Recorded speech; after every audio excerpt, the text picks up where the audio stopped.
Greetings, everybody, and welcome back once again to the Porsche Carrera Cup of Brazil. And what a location to continue the 2024 season. It's going to be a really exciting battle ahead of us here on the Autódromo José Carlos Pache, one of the most famous circuits in motorsport worldwide. And we are ready for the next chapter of our 2024 season campaign. It's going to be a really interesting one, this, as we are here at Interlagos to continue what has already been a great season in 2024. Luc Monteiro is, of course, your narrator in Portuguese. You're stuck with myself, Jake Sanson, in English. And it's going to be an interesting battle for all of the contenders out there as we gear ourselves up ready for an exciting contest. It's time for qualifying. First of all, we are starting, of course, with the Porsche Carrera Cup Brazil. Then we will have the Sprint Trophy after that. And the drivers have just been sent out onto the circuit in the first group. Starting, of course, with the rookie counter. And we're going to see some great drivers out on the circuit for this one. 10 rookies go out onto the circuit altogether. Then we will have the sport drivers going out for their session. And then the pros. And then, of course, whoever is left in the top 10 goes in for a shootout battle. And then we'll do it all again in the Sprint Trophy. It's a grand total of 8 10-minute qualifying sessions over the course of the qualifying sessions, and there's going to be a lot of interesting talking points throughout all of them. We'll see some great drivers out on the circuit.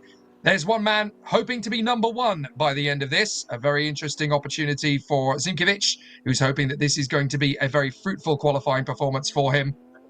We've definitely had some really exciting battles over the course of the season thus far. And certainly based on what he did earlier on today, he was actually 18th overall in the qualifying session earlier, but certainly comparable in the sports trophy. He knows that he's going to bring out something a little bit more spectacular for the main qualifying event. There is the man who is one of the favourites for the race win this weekend. Marcel Müller was only 7th in qualifying practice earlier this morning. Now we go for the qualifying session itself. There is Marcel Müller, the man, of course, who won during the endurance contest at Estoril earlier this year, after teaming up with none other than Rubens Barrichello to do so. A fantastic opportunity for them to continue their exciting duel over the course of the season. But the rookies are out on the circuit now to pound around and try and get some decent lap times in. Bruno Campos, Israel Salmen, Marco Pisani, Piero Cifali, Paulo Sousa, Gustavo Janon, Ramon Alcaraz, Gustavo Fara, Edu Guedes, and Eduardo Menossi. Those are the 10 drivers who are currently on circuit. You can see a few of the drivers just getting themselves up to speed, having a slight issue with one or two of our cameras, apparently. So hopefully that will correct itself in due course, because we are under starters' orders for time qualifying. Just to bring you up to speed as things continue to progress, they're currently on their first out lap, which is not really going to give us a full indication as to how the speed is currently progressing. We're seeing at the moment a few of the drivers getting themselves ready in pit lane. That is Georgios Frangoulis and his crew getting ready. He's going to be out in the second group because, of course, they are the sport trophy drivers. Yes, Georgios, we're looking at you, my friend, as he gets himself ready for his qualifying session a little bit later on. Basically, we have the rookies out first, then we have the sport trophy, then we have the main event, the Porsche Cup C6 Bank category drivers out there on the course. And we've seen already over the course of the practice session earlier on that the three classes have been known to mingle thanks to the slightly damp and greasy conditions that we have on the course at the moment. It's not easy to predict who is going to be at the sharp end of the day. So now that we're in the midst of qualifying, things are going to get more and more tricky for all of the drivers out there. We're just seeing Nelson Monteiro getting himself ready. No relation, of course, to Tiago Monteiro, the former Grand Prix driver. But certainly Nelson Monteiro has been one of the top talents over the course of the Sprint Trophy this year and was the third fastest driver in the Sprint category. Francisco Horta, with the fabulous Aces livery that he's got on that particular car, looks very resplendent as things currently play out on the circuit. Just to give you an update as to how things are currently progressing, Gustavo Fara is currently fastest, a 1:39.098 for him, almost 0.4 of a second quicker than Bruno Campos, who did a 1:39.59. Then Israel Salmen, the man who's been one of the fastest drivers over the course of the entire season, never mind one of the fastest rookies. He actually went 10th in practice this morning, slightly slower than Eduardo Menossi, who has just outpaced him, by the way, and done a 1:39.86 to get to that point. Piero Cifali then is down to 5th. Edu Guedes in 6th place, then Gustavo Janon, Ramon Alcaraz, Paulo Sousa, and Marco Pisani is the last one in, although Marco Pisani is not quite up to speed just yet. clearly dialing the car in. As you can see for yourself, as we look at one of the wider static cameras, that's in the Bico de Pato at the top end of the circuit on the way to Junsao, you can see that the rain is present. It's not exactly thundering it down, but it's definitely here or hereabouts. And with these very top-heavy, very fast accelerating cars with their very intriguing rear brake bias, this is going to make things very interesting if the circuit continues to get as greasy as it is looking to be. You can see some spots of rain on the camera lens for yourself. Apparently, this is the only camera that we're able to get at the moment from the qualifying session. It looks like there's a slight technical difficulty, but fortunately, our editors and producers trackside at Interlagos are already on the case, and they will try and fix it. We've certainly got our drone working. That's the good news. And that's quite good to hear, actually, because in these conditions, of course, it is less viable for a drone to fly. In wet and windy conditions, it is obviously very difficult to predict whether a drone will fly. And that's why you're getting the full aspect of the circuit rather than us going close in, because in tough conditions, the drone is a little bit less stable. So you have to pull further back and get a wider aspect shot. Otherwise, there is a genuine chance that the drone could actually interfere with the drivers. Christian Hahn, we just saw there, the fastest of the pro drivers in this morning's practice. Zooming down trackside, we're zooming in on the new fastest man. There we go. Now we've got trackside pictures, and that is the 74 going through our picture at the moment. That is Piero Cifali, who is finally getting himself up to speed. It's just gone quicker than Ramon Alcaraz, actually. Gustavo Fara in the rainbow car, getting himself up to speed as well. Gustavo Fara was 14th in practice today, so considering that the rookies have been well amongst it this morning, I tell you what, this slightly wet and damp and greasy conditions have definitely evened things up a little bit. Yesterday, the fastest time in free practice was actually Peter Verter, would you believe, of the sport category. He went 1:37.205. So we're about 0.8 of a second away from that at the moment, as you can see. Coming towards us, Israel Salman, the man who leads the points in the rookie category, has definitely had a few hiccups recently, though. It's not been all his own way, that's for definite. So he's really got to rebuild his credence and work himself a little bit further up in the remaining part of the season. Gustavo Janon is currently the fastest man in qualifying, 1:38.099 on his fourth flying lap. Fastest of all in Sector 1, though, is Israel Salman. He's just done a 40.705 to move his way further forward. So expect Israel Salman to be knocking on the door of the top 10. He was 10th position in practice this morning, so he definitely has what it takes to be an overall front runner. Now, looking down that long straight heading towards the Sena Est, you can see for yourself that the track is getting greasier. Now, that is going to cause a problem for the drivers currently out there, because the times that they're setting, it's unlikely that we're going to see too many improvements the more rain comes down. Gustavo Janon, fastest of all in the second sector, and then bailed on the lap, I do believe. Bruno Campos currently second, Israel Salman third, then Gustavo Fara, Eduardo Menossi, Edu Guedes, Paulo Sousa, Ramon Alcaraz, Marco Pisani, and Piero Cifali. So Ramon Alcaraz has actually made a bit of an improvement of late. 1.9 seconds between all 10 cars. Checkered flag is out, though. And that's perfect timing for Israel Salman, a 1:37.975. Final flying lap, and he manages to displace Gustavo Janon. Is anybody else going to go in the mix? Well, yes, up to second comes Bruno Campos, 0.8 of a second shy of what we saw from Israel Salman. That really is quite close at the end there. Janon does not improve. His last time was a 1:38.133, so that's already 34 thousandths of a second off what he had done previously. Gustavo Fara looking comfortable there in fourth position. No major changes behind him. Menossi in fifth, Guedes in sixth place, then Paulo Sousa, Piero Cifali, Ramon Alcaraz, and Marco Pisani is down at the back of the queue. So Israel Salman getting the fastest lap there in time qualifying right at the end on that group, a 1:37.975. We're going to get to see a little replay of Israel Salman just going through some of the slower corners in slow motion. You really get to see the overall pace of these fantastic Porsches as they run their way through. A very passionate form of motor racing, this. There's nothing like one-make motorsport where drivers have exactly the same equipment and they are basically told to get on there, step on it, and see if they can outpace their rivals.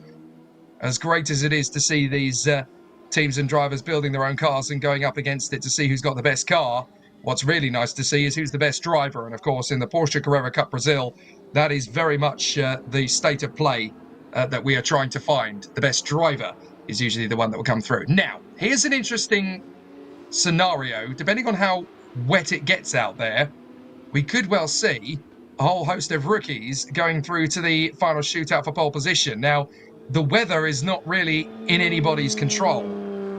So I would suspect then that essentially the other drivers, the pros and the sprint drivers, if it continues to get wetter, are essentially just going for the slower times later. But Israel Salman has put himself right into the hunt as the leading rookie.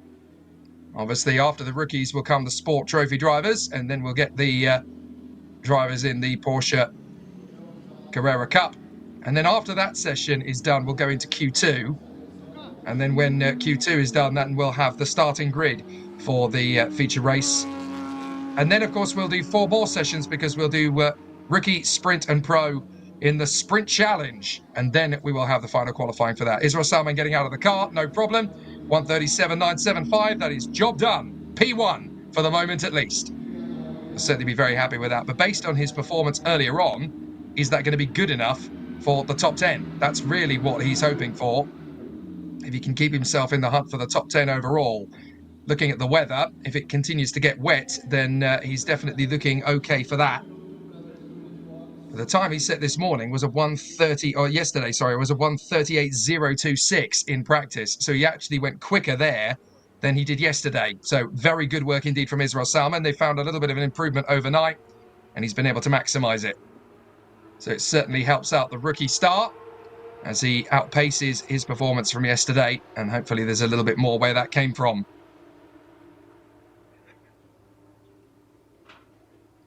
So 1:37.9 is now the time to beat for the drivers coming out in the sport qualifying session very shortly.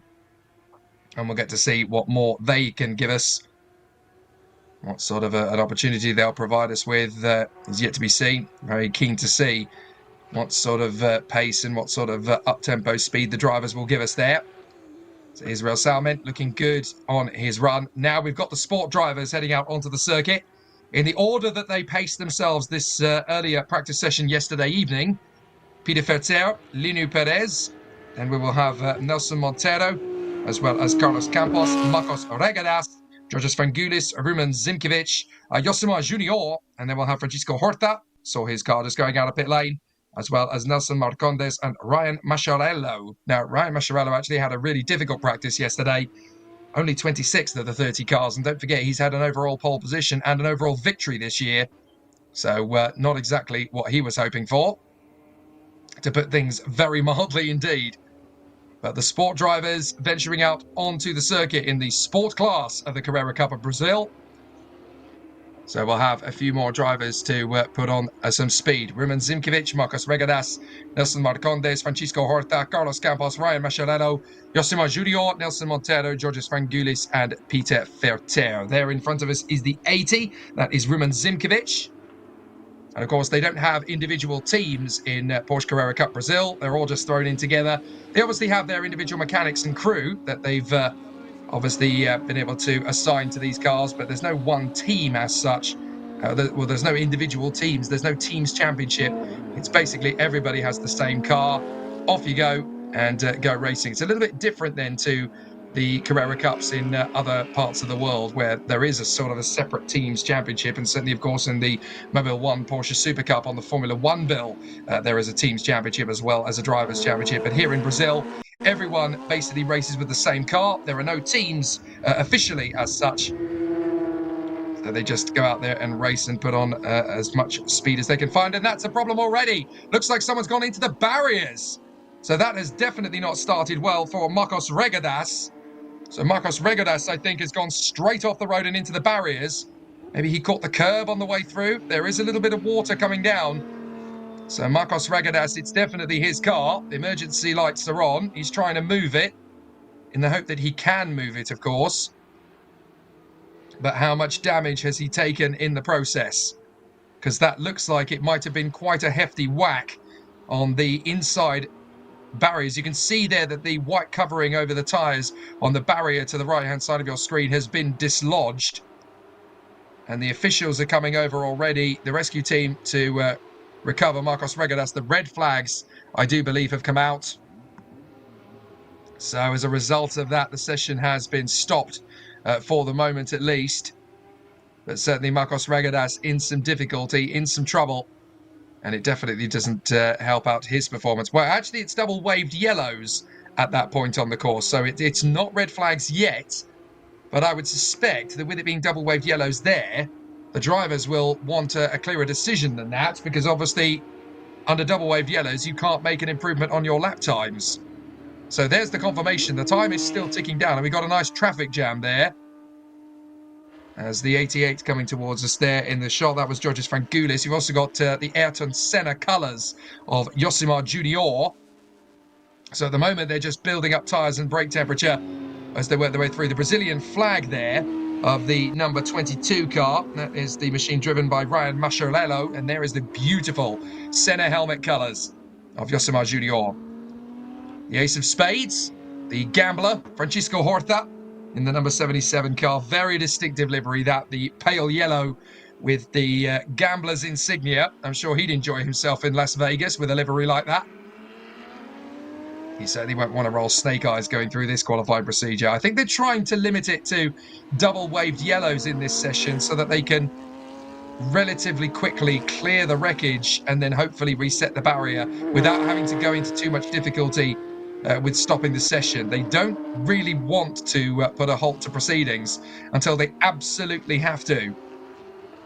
So there is the treble 8 coming towards us. That is Linu Perez, who was so fast in practice yesterday. Second fastest driver overall, in fact, 1:37.294. As coming towards us, that is the number 14. Up over the top of the crest for Carlos Campos. And now venturing towards us, is that Regadas having had his moment? No, that's the 199 of Nelson Marcondes.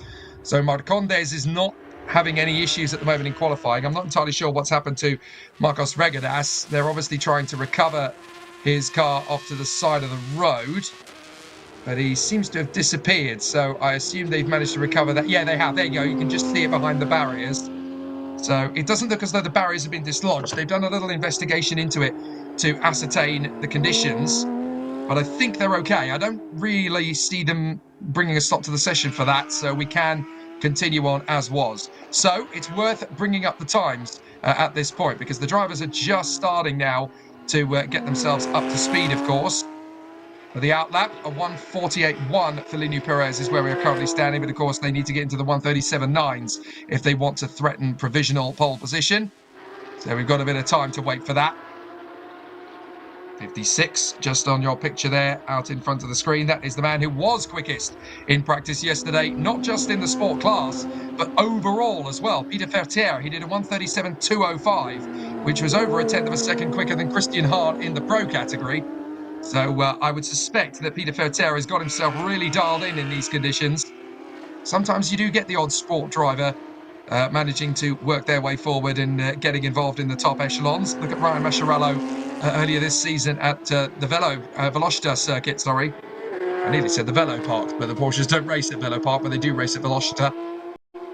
So Ryan Mascherlello was able to take full advantage of that situation earlier in the season and provide himself to be an overall race winner as well as a sport category driver. You can see that the rain has eased a little bit because the drone is now able to get a little bit closer to the side of the circuit. When it's a little bit more treacherous, the drone has to stay away from the circuit. But now that it's eased a little bit, the drone pilot has been given permission to fly over the race circuit, and we're waiting for a car to come towards us. And you'll watch. The advantage of being able to do this, of course, is that these cars have roofs, so you're able to get really close in. There is the drone. You can just see it there out of the side of the circuit as the 199 of Nelson Marcondes flew past.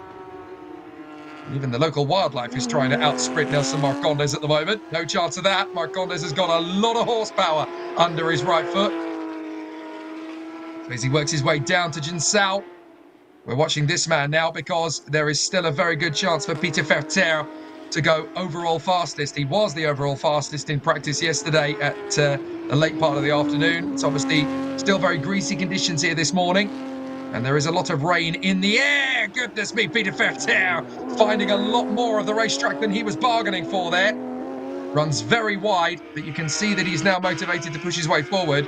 And of course, they've got less time to try and fight their way up. Nelson Marcondes is knocking on the door of the top three. He's just done a 1:38.324, which is about 0.3 of a second away.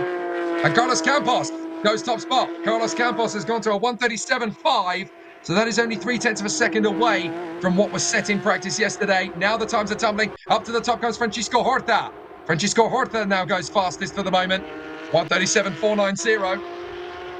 Now remember, of course, only the top 10 make their way through to the final stages of qualifying. Georges Frangoulis now goes up to 5th place, displacing Gustavo Janon. And the drivers are starting to find their feet now. Francisco Horta having just gone quickest, but it's short-lived because up to the top goes Linu Perez. Now, Perez was the second quickest driver overall, and he did a 1:37.294 to do that. He's just done a 1:37.356. So he's not far away from the pace set in practice yesterday. We've still got 1 minute and 20 on the clock, so he's got time to get another lap in. And there is Linu Perez chasing down the 56 of Peter Ferter, and they're really struggling under braking. Now, what has Peter Ferter actually done on this lap? Well, that run wide has put him down to a 1:38.21, which is a full second off what he did in practice. So he's obviously got to tidy up the lap if he wants to compare the same sort of pace that he did earlier. And a second lost is definitely going to put him on the bubble for the top 10. Look at that. In the moment that we are currently looking at, the top 10 is covered by 0.8 of a second. When the pros come in, you can expect that to drop to about half a second. So Linu Perez currently chasing Peter Ferter as they shadow each other around the circuit, hoping that they can get a fast time on their books. Nelson Marcondes on 8th quickest behind Georges Frangoulis now, 1:38.01. That's an improvement for him as he now comes through. We're waiting to see who else is on a decent lap. Well, it's a personal best for Georges Frangoulis in the times. Carlos Campos was quickest of all in the third sector, did a 1:37.506. Up to the top spot, still Linu Perez. But now Georges Frangoulis and Ruben Zinkovic have gone into the top 6 overall. So they are definitely getting these times down now. Time is down to 0. Let's see what this man can do. Nelson Marcondes still trying to get himself up into the top 5. He's currently in 9th place, just a shadow off Bruno Campos. These slippery conditions, look at the way the car washes out. Back on the travel on the throttle. I spent a little bit of time in the week trying to get an understanding of what these cars do in these conditions by pounding around on Automobilista 2 in these cars. Just trying to find a little bit of extra pace. I couldn't get above a 1:37.5, so these guys doing an excellent job.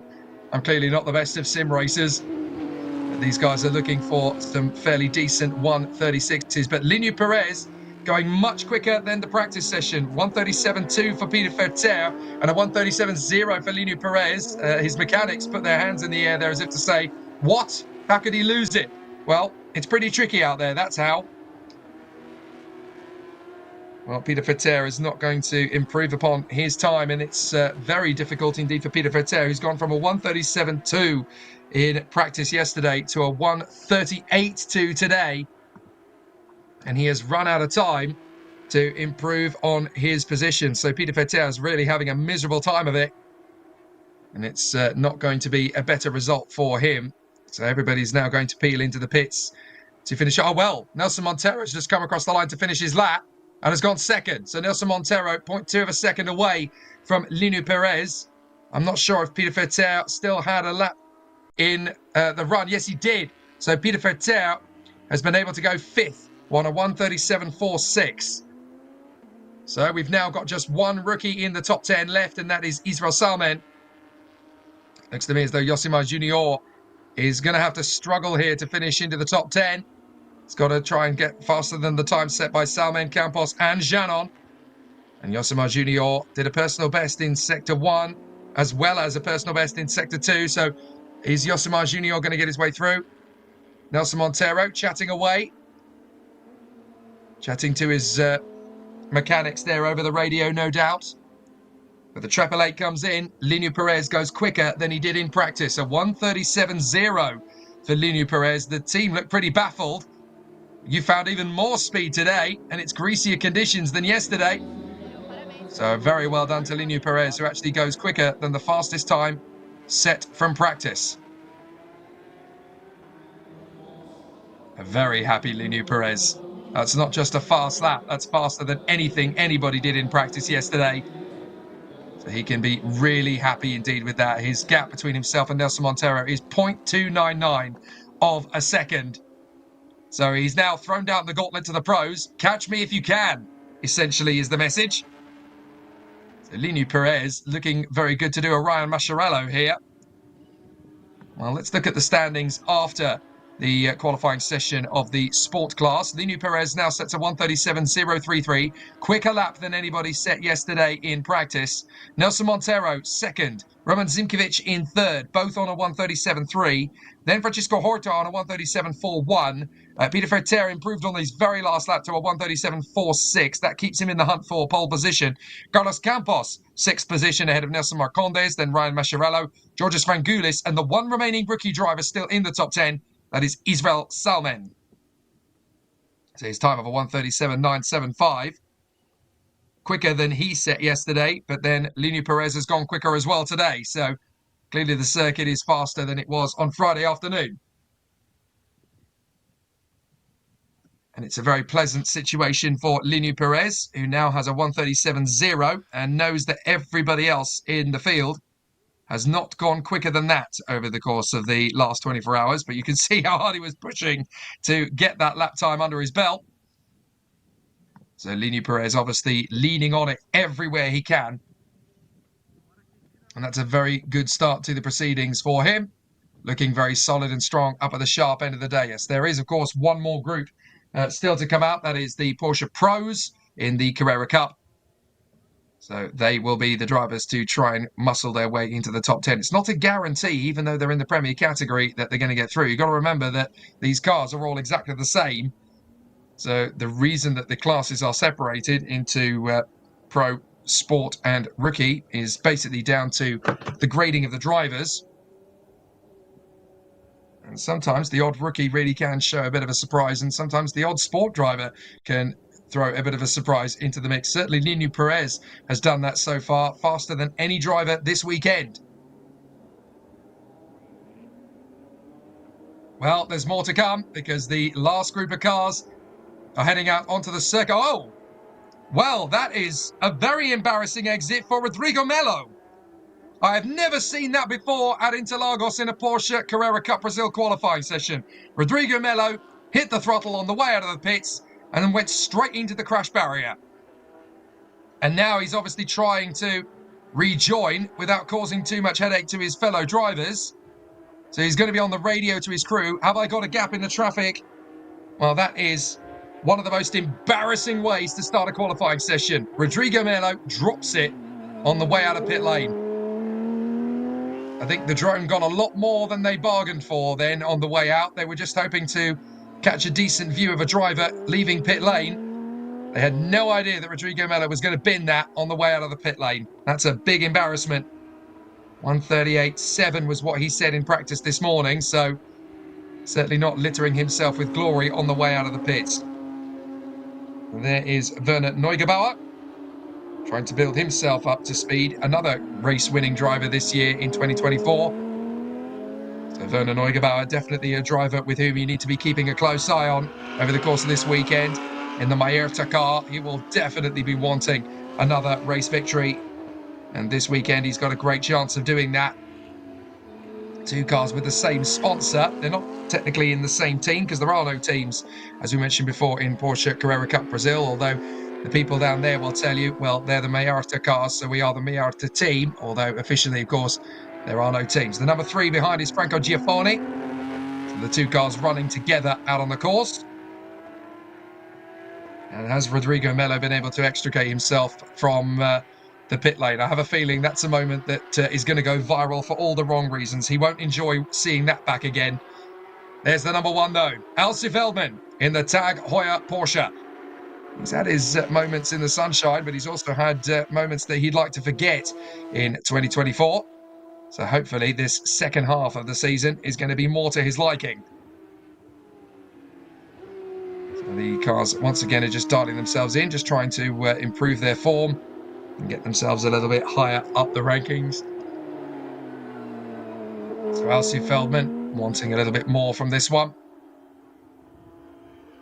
In terms of the practice session, he was actually 6th quickest overall in practice yesterday. 1:37.72 from him yesterday. If he can improve upon that, then that's obviously going to be very beneficial. That will keep him in the top 10.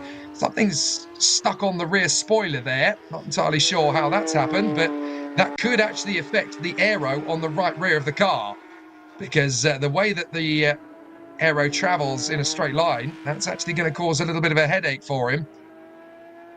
And that could upset the balance just slightly. I don't think it'll cause too much of an issue, but it's definitely worth being mindful of. There's Miguel Paludo in the all-silver machine. I don't think that's the car he started the weekend with, because normally Miguel Paludo starts in a very different colour scheme to that, but they have a whole host of spares in the Porsche Carrera Cup Brazil paddock, including a handful of spare cars. So if anything happens to your car, while the mechanics work on it, they give you a donor car to basically go out there and do the next session you've got to do in it.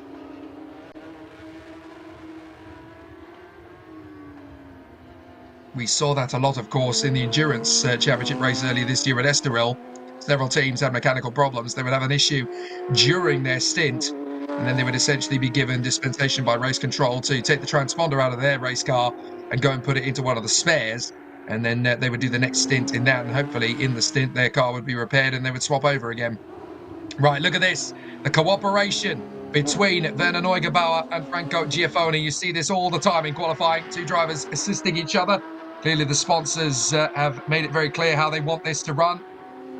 There's the Farben Patras car of Marcel Muller. 7th in practice, 1:37.79. And very much a driver who is hungry for the victory this weekend. Has a great chance of doing so. But he's obviously got to get up there in terms of raw pace. But this is the first time, really, in the session that the pro drivers are getting a chance to mix it up at the sharp end. And the time to beat is a 1:37.033. That's quicker than anybody will have gone in the last 24 hours. You've got to remember that it's low temperatures here. 17 degrees Celsius, realistically, for the race circuit at the moment. Track temperature is only down to about 15.6 according to what my timing screen says in front of me. Chilly situation out there for the cars, because obviously they've had a little bit of moisture go down on it, so the track temperature is a little bit cooler as Miguel Paludo backs off on this lap, and he's obviously preparing and building for the next one. Still, it takes a couple of laps to dial these cars in. They're not race ready straight away, so you've obviously got to prepare and make sure that the car is ready to do what you ask of it. So Miguel Paludo will just be warming up the tyres, warming up the brakes, in the hope that he's got a confident car that he can just surge into every corner on the course in his actual flying lap. Not so easy to line everything up, but certainly for a driver of Miguel Paludo's calibre, he's got every chance of continuing to hustle this car around the course. Now, of course, last weekend in Brazilian motorsport, we had the Stock Car Pro Series take place on the streets of Belo Horizonte, and a lot of the drivers would have gone from there to here, because a lot of them are driver coaches to the Porsche Carrera Cup Brazil competitors. So their story essentially continues in this paddock now. Right, we've got a staunch move up the ranks already from the number 20 moving away forward. That is Pedro Aguar, who's already gone 3rd overall quickest. So Pedro Aguar throwing down the gauntlet for the other drivers out there. Watch these times. They're going to start tumbling very shortly indeed, as everybody gets themselves into a position they can be comfortable with. There is Salas. So the number 70, Lucas Salas, obviously hoping to work his way further forward. Alcy Feldman goes 3rd quickest. This is an important one for him. He needs to be up at the sharp end, and he's gone a lot quicker than he did in practice at 1:37.33 for Alcy Feldman. So that is very good news indeed for him, and that is quicker than he managed in practice, because in the afternoon session yesterday, he actually came up with a 1:37.7, so he's beaten his best by 0.4 of a second already. Miguel Paludo trying to work his way forward. By the way, we saw Lucas Salas on our screen briefly. He's done a 1:37.5, and that has now finished things off for Ryan Mascherello, who has now been knocked out of the top 10. Now, Simon Condes is there, but for how much longer is he going to stay there? On this occasion, there will be no rookies in the qualifying shootout. doesn't happen very often, but when it does, there's always a chance. Here's Christian Hahn in the Blau car. Let's see what Christian Hahn can do as he comes across the line. This could be a really interesting challenge for him. Where does Christian Hahn finish up? Well, I thought he was going to go top, but it's actually Pedro Aguar behind him who gets to the top spot in that gorgeous white machine with the gold and blue stripes. Pedro Aguar goes top. Now, I guess Christian Hahn was still warming up a lap. Indeed, he was. And so too is Werner Neugebauer. This man warming up, but he hasn't really got to where he wanted to be yet. And there is the new fastest man, a 1:36.361, nearly a second quicker than yesterday's practice session. 0.6 of a second is what he finds everybody else. Now here comes the rest of the cavalry. 29 across the road, that's Rodrigo Melo. After spinning out of the pits, he is now back into the session again and trying to do as much of a change as he possibly can. Here comes Marcel Muller. Muller across the line. Can he go quickest for the moment? Second is what he gets. A 1:36.5. So not bad from Marcel Muller. At the moment, he's not even competing for the pole position. He's just fighting for the right to get through and into the race qualifying session showdown itself. Alcy Feldman now chasing down Rodrigo Melo. Melo, by the way, has gone 18th. Here across the line is going to come Franco Giaffoni.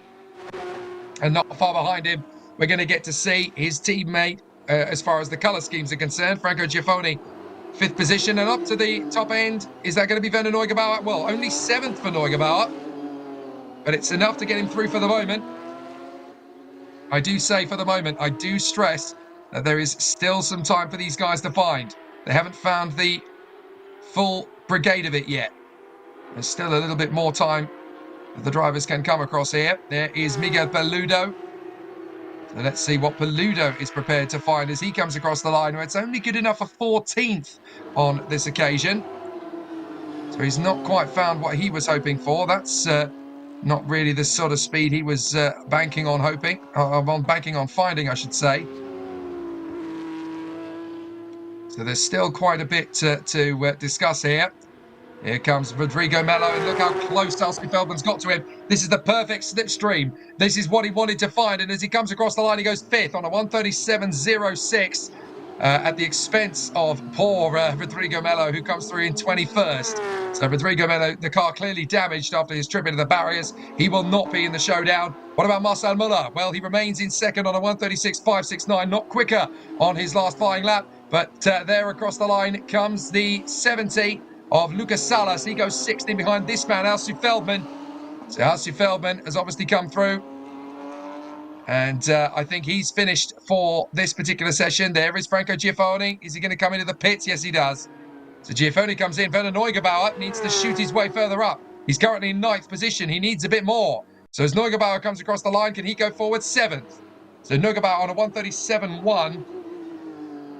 Again, he goes quicker than yesterday, but not by much. Christian Hahn was 3rd. Is he going to stay in 3rd position? Yes, he is. So Pedro Aguar, Marcel Muller and Christian Hahn is the top 3 at the moment. And it looks to me as though pretty much everybody's done. Yes, indeed. So that is the session. Pedro Aguar is the provisional fastest from Marcel Muller and Christian Hahn. Lineu Perez remains in the top 10 in 4th. Alcy Feldman 5th, Lucas Salas in 6th, Werner Neugebauer 7th. Nelson Montero is still in that top 10 in 8th place. Then it is Franco Giaffoni and Rumen Zimkovic who comes through in the top 10. But this man is a very happy one indeed. Pedro Aguar comes up with a very fast time, a 1:36.361. The crew at the Madalena Porsche have definitely been putting in a very strong showing. Overnight, they've done a lot of hard work. A very happy crew. Pedro Aguar is very happy indeed. Yeah, the team are very happy with that. So that puts Pedro Aguar through to the final showdown. He can be very happy indeed with that. So as Pedrinho, as he is known in the paddock, will obviously now get his chance to have a chat about the situation. It's a very positive end to his qualifying run. You don't really need to translate that one, do you? Excellent stuff from Pedro Aguar ahead of Marcel Muller, Christian Hahn, Lineu Perez, Alcy Feldman, Lucas Salas and Werner Neugebauer, then Nelson Montero, Franco Giaffoni and Rumen Zimkovic. So excellent stuff then. And a very solid end to the battle in the pro category. And that is job done from their perspective. So Pedro Aguar goes on to the top spot with a 1:36.361. So the circuit is about 0.8 of a second roughly faster than yesterday. So a very solid run, and that's a very happy and very positive Pedro Aguar. And I forgot, obviously, that they don't have a shootout in the run. They just have the one qualifying session. So that is pole position for Pedrinho. So Pedrinho comes through in fantastic fashion and snatches pole position for the later race of the weekend.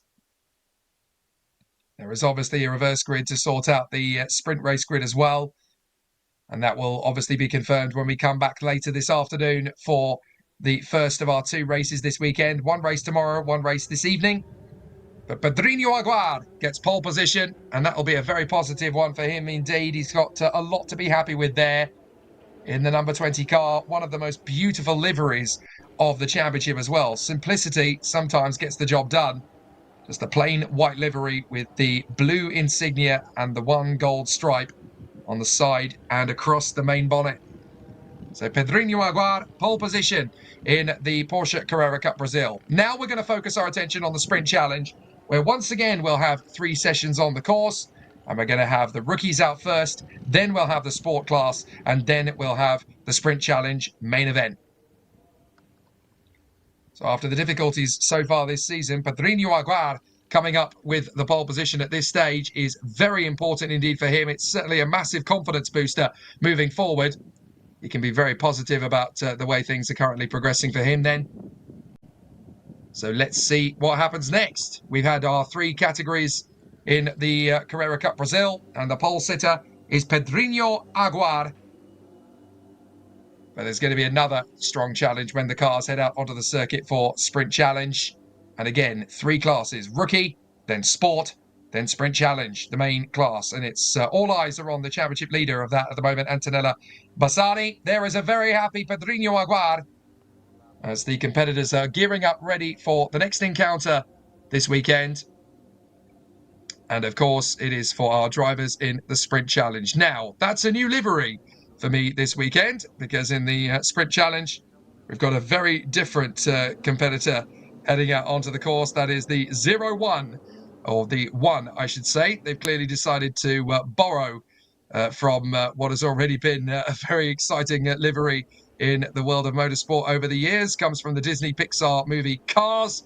The driver, however, is familiar to you because that is Alcio Feldmanito's car in a very different livery. He's clearly getting ready for the unknown Disney Pixar sequel that has not yet been announced. And he's done the same thing! Just exactly the same as Rodrigo Melo did! Well, Lightning McQueen is very much spinning out of the pits then. Alcio Feldmanito does exactly the same thing Rodrigo Melo did. Oh dear, oh dear. Well, it looks as though the plot of Cars 3 is playing out here at Interlagos. Lightning McQueen has gone for a spin. Dear, oh dear, oh dear. Well, Alcio Feldmanito is now sat there at the end of the pit lane. And the teenager has now got to run his tail between his legs. Very disappointing.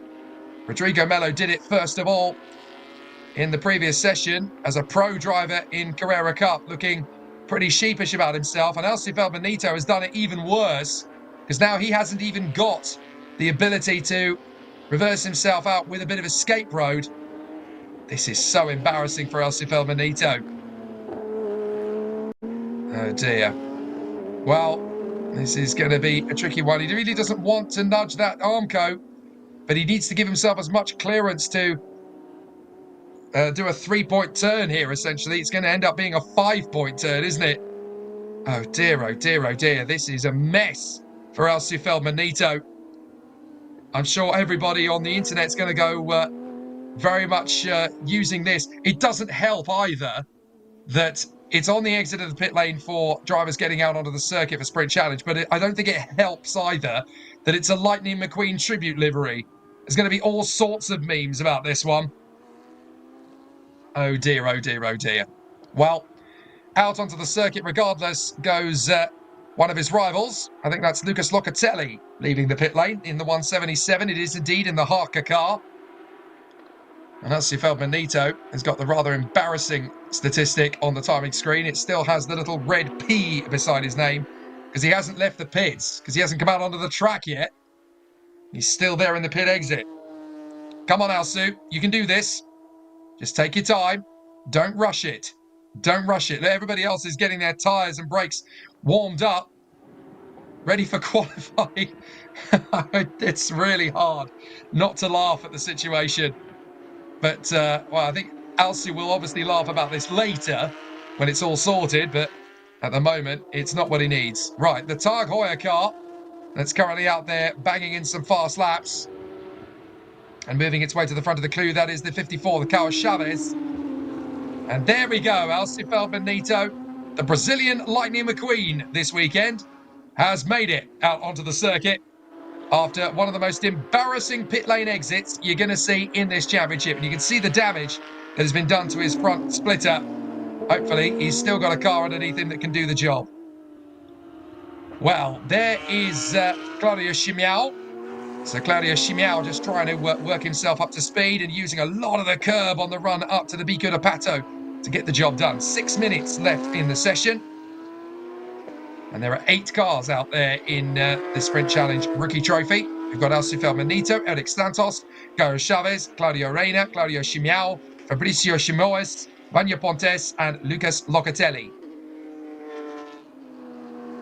Now, whatever you do, don't mess this up a second time, as far as the situation is concerned. Alcy Feldman-Neto is actually one of the favourites coming into this weekend. 1:39.795, he said in practice. So to bin it on the way out of the pits is particularly embarrassing for him. Certainly doesn't want to do that a second time. Out of the centre S, down that straight, and then up towards the double left-hander. Certainly a good opportunity here for Lucas Locatelli to put himself into a good position out on the course and find some speed. Back on the charge up the hill. Into Ferradura. He's backed off the throttle, you can see there. So he's obviously just taking his turn out of Curva de Laranjinha. So from the Curva de Laranjinha and then up to Pinheiro. This is the part of the course where it really dips down and then climbs back up again. Through Pinheiro. And then up to the Bico de Pato once again. This is where the elevation changes and the offset of camber gets really interesting. It's almost a banked corner, this.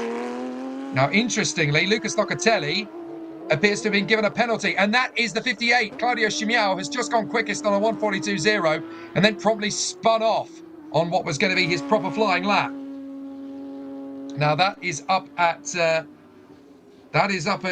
turn 8. That is the entrance to Pinheirinho. But there is the penalty. So we can see that. Penalizado como perda de maior volta. Now, that is to do with the speed, I believe. I wonder if he was going too fast out of the pit lane. Well, there is the spin for Claudio Chimiao. Very uncomfortable situation for him there. Big spin for Claudio Chimiao. Not what he wanted at all. And that's really impeded his situation in this session. There is Lucas Locatelli. I'm just trying to figure out exactly what it is that's caused the penalty there.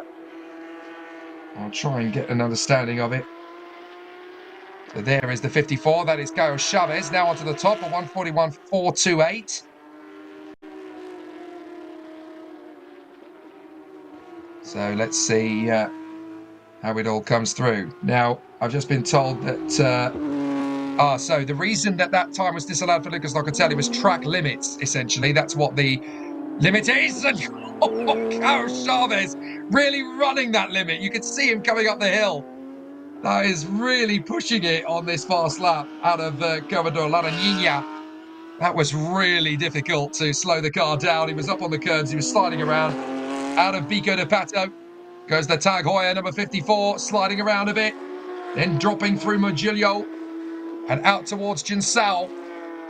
This is a really tricky corner to get right. Of course, it's the scene of Lewis Hamilton overtaking Timo Glock in 2008 at the Grand Prix here, and then became the champion, stealing it off Felipe Massa in the dying seconds. Very famous corner now. Very infamous corner now. There's Elsie Feldman. So he's clearly got himself back up to speed after his little pirouette out of the pits. And it's something he doesn't want to remember in a hurry.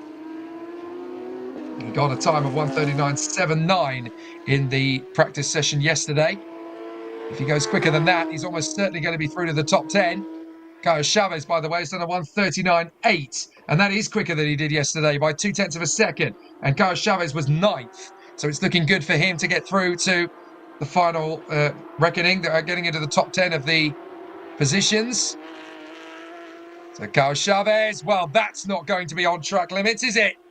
That's definitely exceeded them. So if this lap is quicker, then Carlos Chavez is definitely going to lose this lap for the same reason that Lucas Locatelli lost his. Locatelli, by the way, has gone quicker again, a 1:41.94 for him, and that's put him up into 5th position provisionally. But Lucas Locatelli did a 1:41.7 in practice and has now done a 1:41.9, so clearly he needs to find a little bit more pace out there. The fastest time from a Porsche Sprint Challenge driver in practice was Christian Moore. He did a 1:39.35. So that's only half a second away for Carlos Chavez. It does tell you that the circuit is a bit quicker today than it was yesterday. Lucas Locatelli again just trying to find that pace as they work their way through. A very busy pit lane. Everybody chatting away, trying to find the good stuff. Carlos Chavez, fastest of all in Sector 1. Fastest of all in Sector 2. Vanya Pontes has caught a very unfortunate moment there because that is Fabricio Chimoes in front of him. And Vanya Pontes is going to be very unhappy to be held up on what was easily his fastest flying lap. And he's now in a race to the line in the hope that he can get ahead of Fabricio Chimoes and have one more crack at this. Oh, Vanya Pontes has hit traffic, and 58 just in behind Claudio Chimiao. Not exactly colouring himself in glory either. Now, Lucas Locatelli's done a 1:40.89, so he's got a bit more time to find more pace, as this man, Carlos Chavez, remains on the top spot with a 1:39.888 at the moment. Half a second away from the pace that we saw this morning from Christian Moore. Over the line, any changes? Well, certainly a very unhappy Vanya Pontes, and he has crossed the line without getting another lap in. And the only driver he's gone quicker than is Fabricio Chimoes. Chimiao has crossed the line second. Alcifer Benito goes third on a 1:40.584, which is significantly slower than he said in practice. So that damage coming out of the pits really has affected Alcifer Benito. But Vanya Pontes is going to be furious at Fabricio Chimoes. He's going to feel, well, I could have gone a lot quicker if he wasn't in my way. So there could be an investigation for Fabricio Chimoes, who is already in dead last, don't forget, on a 1:44.342. But Vanya Pontes getting very badly held up on the lap there. And there's not really a lot he can do about it because they're going to be the two slowest cars, effectively, in the sessions, as far as I can tell. Well, Carlos Chavez has come through on a 1:39.888. Here is Lucas Locatelli. He'll finish off. Can he do better than a 1:40.898, which is what he has? Yes, he can. 1:40.41. That's better from Locatelli. And across the line comes the 54 of Carlos Chavez. No improvement. Remains on a 1:39.9. Here comes Alex Santos. What can Santos do as he comes through? A 1:42.3 is what he currently has. Can he go quicker? Yes, he does. 1:41.65. So a good end to the session for him there. And Claudio Reina remains on a 1:40.818. That's the rookie he's done with. And Carlos Chavez has a 1:39.8. Now, in terms of what they did earlier, that's going to be the critical moment, really, to look at. It's not really about what they have done now, but it's in relation to what they've done earlier. That's going to be the critical factor to bear in mind here. Because obviously they have to make sure that they get a similar sort of performance by comparison. So still a very tough run from all of the contenders leading up to this point, but certainly it's been a very solid run for all of the contenders up this point. But a very solid start to the sessions so far then for Carlos Chavez, who does a 1:39.888. So that'll do nicely from his point of view. He'll be happy with where he's ended up there. Now, what's that done in terms of the raw pace that we've been talking about so far? So Carlos Chavez, he did a 1:39.8 in this particular session. I want to try and see where that bears up to by comparison to what they have done previous to this. That's obviously quite an important statistic to keep an eye on there. They obviously have to make sure that they've basically matched the sort of pace that we expected to see from them. That's really where the key factors are in this one. So Carlos Chavez, 1:39.8. He's about half a second difference compared to what he had done earlier. So that's where things have essentially played out and how it's ended up working out for the drivers. So in the sprint challenge, it's obviously been a very competitive one for all of the contenders. But now we're going to get to see something a little bit more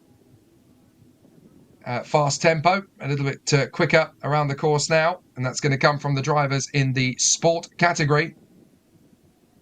They obviously want to try and find a little bit more pace. And there's going to be a few more drivers coming out of the pits. Now, we've had two drivers spin it on the way out of the pits now. We've had Rodrigo Melo, and then we've had Alcifel Manito. If we get a third, then the Motorsport TV social media page is going to get a few more hits. So Carlos Chavez back into pit lane then. Alcifel Manito desperately trying to shake off the excuses. Well, it was wet. What do you want me to do? What do you want me to say? So Carlos Chavez looking good for a top 10 position there. 1:39.888. It's definitely a beatable time, but how many drivers are going to beat it? That's going to be the key factor coming in. So obviously that is going to be the next port of call for discussion. Look at how happy Carlos Chavez is as he gets out of the car. There were greasy conditions out there in this particular qualifying session. So to go quicker than the likes of Shimao, to go quicker than Feldman Nito, to go quicker than Reina, to go quicker than Locatelli. This is a big one for Carlos Chavez, and he's happy with it. Look at the celebrations. Very deserved pole position in the rookie category for Carlos Chavez in the sprint challenge here at Interlagos. But the question is, where will that put him in the grand scheme of things? We get ourselves up to speed now, ready for the next group of drivers. But Carlos Chavez has done a fantastic job. They venture out onto the course. Now, looks to me as though on this occasion, we're only going to get one group of sprint challenge cars out on the course because we don't actually have that many sprint drivers this weekend. So everybody's going out together for this one session. I think we've only got 4 drivers in the sprint, in the sport category. Well, we've got 5. Actually, we've got 6, but I think we've only got 5 pros. So as a result, everybody's going out together rather than splitting them up into 2 groups. They've actually decided just to send them all out onto the course together. So now we're going to get the sport drivers, of course, are made up of Celio Brasil, Giuliano Bertuchelli, Seba Maruccelli, Leonardo Herman, Matthias Roque, Luis Souza, and Sang-Ho Kim. And then we're also going to get the pro drivers in sprint challenge out there, the likes of Caio Castro, Antonella Bassani, who is the championship leader, and she's looking really good this weekend so far. Miguel Mariotti, Andre Rosario, Gerson Campos, and Christian Moore, who is the man who currently has the fastest lap of the weekend in sprint challenge. So he's certainly one to watch out for as we get ourselves ready for the battles in front of us. Now, I am told that the classification has been made official in the previous category, in the Porsche Cup Brazil. I'm very happy Carlos Chavez there. Traffic jam building now in the sprint challenge. And this is what comes of putting 2 classes out together. Sport and pro together, because of course in the pro category we've only got 7 cars, and we've only got 7 cars as well in the pro challenge. In the sprint sport challenge, that's the 1:39 going around. That's Celio Brasil. So Celio Brasil is gone, and it looks to me as though he may have some damage. So Celio Brasil spinning off there at I think that's at Bico de Pato, trying to get the car back on again before they work their way through Majulio. So Celio Brasil does rejoin. It is greasy out there. It's not full wet. So it's pretty tricky out there for the drivers. They want to make sure they've got the best of things off the start. So they've obviously got to be very focused coming through. So Celio Brasil has got going again. There we go. Right. Now we go ready to get up to fast speed as we watch the 21 flyby. That's Miguel Mariotti, contender for the overall pole position. Anybody in the pro category has a chance of that, of course. Caio Castro, Antonella Bassani, Miguel Mariotti, Andrea Rosario, Gerson Campos, Christian Moore, and Sarah Leiter is the last one to get out there. So, in fact, we have a grand total of 8 drivers in the sports category. 8 drivers in the pro category, I should say. And then we have 7 in the later category. I wonder if the time delay has actually meant that they've decided to send both classes out together, because normally we would only send one class out at a time. I'm not entirely sure why they've elected to put two classes out together, but I'm sure there'll be an explanation for it. It'll be on the Porsche Sprint Challenge website, which is, of course, the Porsche Carrera Cup Brazil website as well.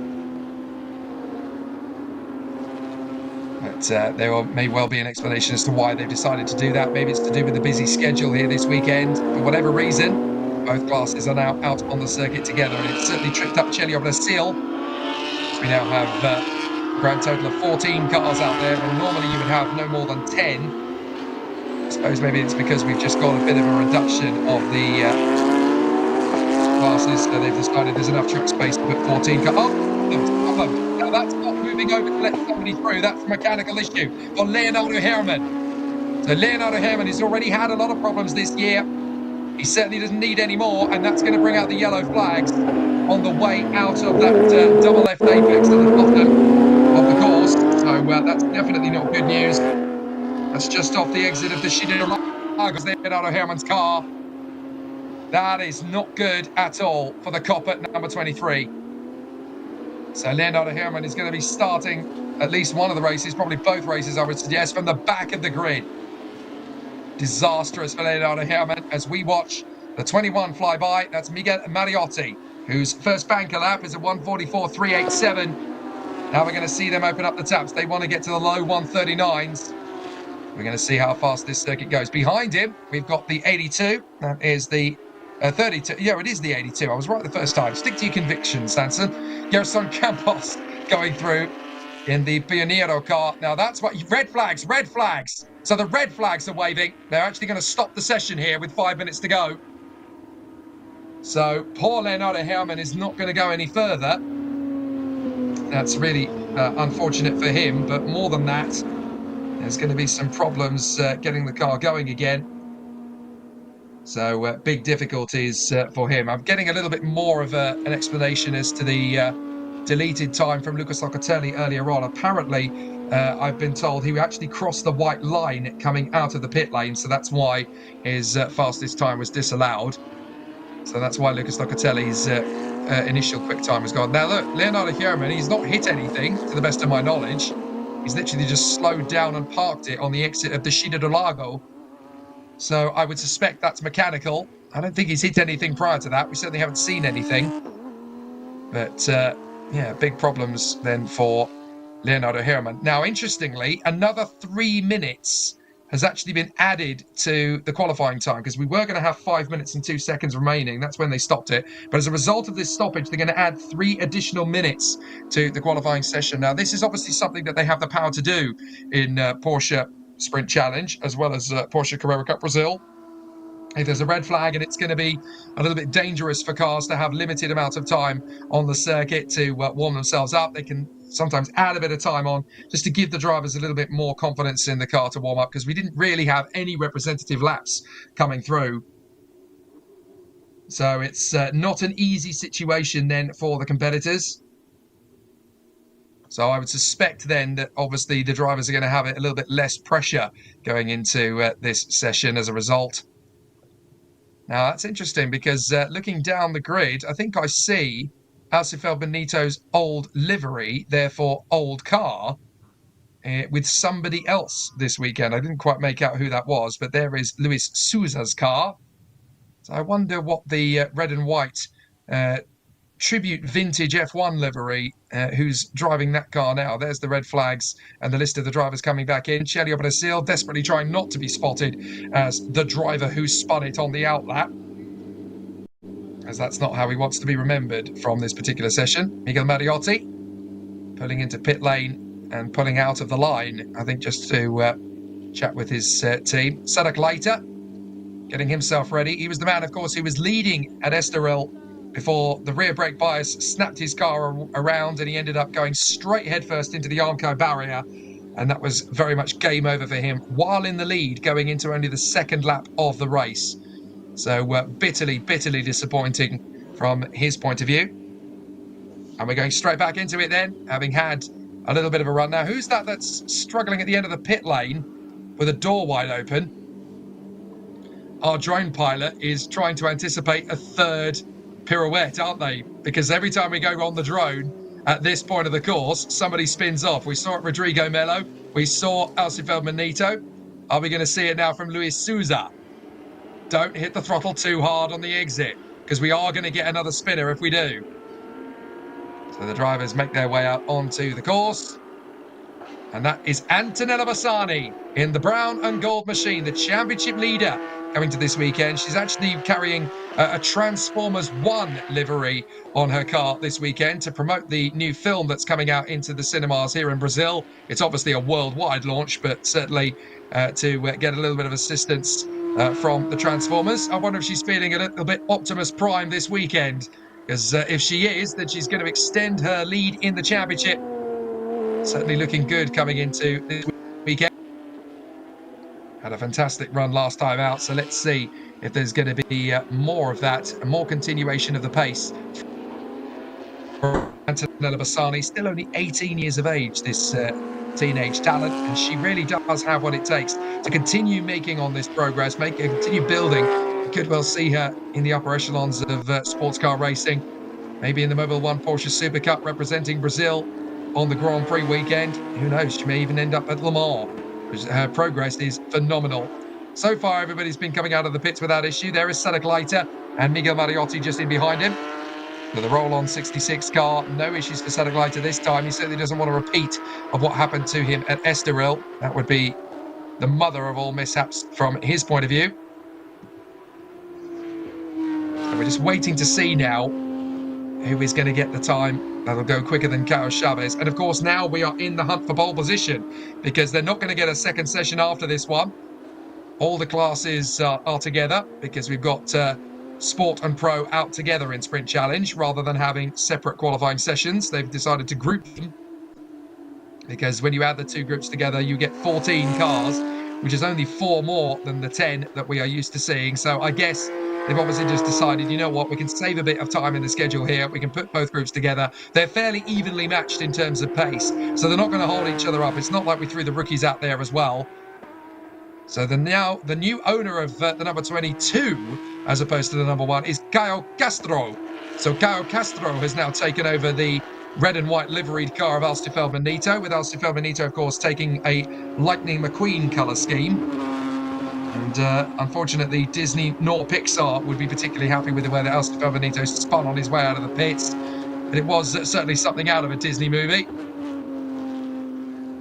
There is the 82, Gerson Campos, putting a bit of pressure now on the 32. That is Matthias Roque to get out of the way. I'm on a fast lap. Come on, Matthias. You're a sport driver. I'm a pro driver. Get out of the way. And the intimidation works, as Gerson Campos now has a little bit more space to play with. So Gerson Campos running his way through. You can tell that he is a pro driver because he's got the red board on a white number, or a white number on a red board, I should say. And then he has red dawn on the windshield. So red sticker numbers there. Here's Antonella Bassani starting her flying lap as she comes up over the top of the crest on the main straight. So a good opportunity to see what she's made of as she continues to work her way further forward now. And it'll be a really exciting challenge for the drivers to continue that progress. Seba Malucelli now goes top spot, 1:39.411, just slightly quicker than Christian Moore. And Antonella Bassani's actually backed off the lap here. So Antonella Bassani has bailed out. Has she got a problem, or is she just giving everybody space? Because that was quite slow coming out of the Senna S. If she's got a problem, like Leonardo Herman had, then we are in for a very tough weekend for Antonella Bassani. But this is about the time when drivers should be pushing it. So Seba Malucelli has done a 1:39.4. Look, she's going really slowly. She's letting everybody go. Now, is that because she's got a problem, or is that because she's just letting everyone go past and then she'll go for another lap later? We'll have to follow this, because if Antonella Bassani's got a problem, then the championship leader is in dire straits. So Seba Malucelli is currently in provisional pole, a 1:39.411. Christian Moore, fastest man in practice, has done a 1:39.557. So that is pretty quick, but it's not as quick as it was in practice. There's the 100, Seba Malucelli in the 100% car, chasing down Gerson Campos. This would be great to see a sport driver get the overall pole position in Sprint Challenge. Wouldn't be the first time it's happened this year, but it certainly would be a very positive start to the weekend for Seba Malucelli. And here is the 7 coming towards us. That is the hard-charging superstar, Luis Souza. Can Souza break his way to the top 10 with this flying lap? He's going to come across the line. He moves up to 14th. Up to 2nd comes Caio Castro in Elsie Feldman-Nito's old motor. And Christian Moore goes top. Christian Moore, 1:39.077. So that is the provisional pole time. Seba Malucelli does a 1:39.11, by the way.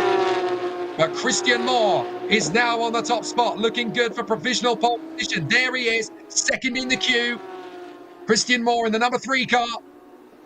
He's now provisional pole. He's used the slipstream of Luis Souza to good effect there to bring himself to pole position by 33 thousandths of a second, quicker than Seba Malucelli. Caio Castro 3rd, Gerson Campos is 4th, then Andre Rosario in the number 2 car. So Caio Castro in the red and white machine, 3rd in this queue. He's actually now 3rd quickest. Not able to match Seba Malucelli, but able to go quicker than Sadek Leiter, who's just gone 4th. So Sadek Leiter up to 4th. Then Gerson Campos, Andre Rosario, and now Miguel Mariotti comes up to 4th place. Ahead of Leiter, ahead of Campos, ahead of Rosario. So the only driver really in the mix then in the pro category that has not set a represented time is Antonella Bassani. Now, has she got a mechanical problem? Is she pitting? She is pitting. She's pitted. So Antonella Bassani, it was a mechanical issue. She's not going to get a fast lap time in. She's on the back row of the grid for the races. This is heart-stopping for Antonella Bassani. She will not get a fast lap time in. And the championship leader is in big, big trouble.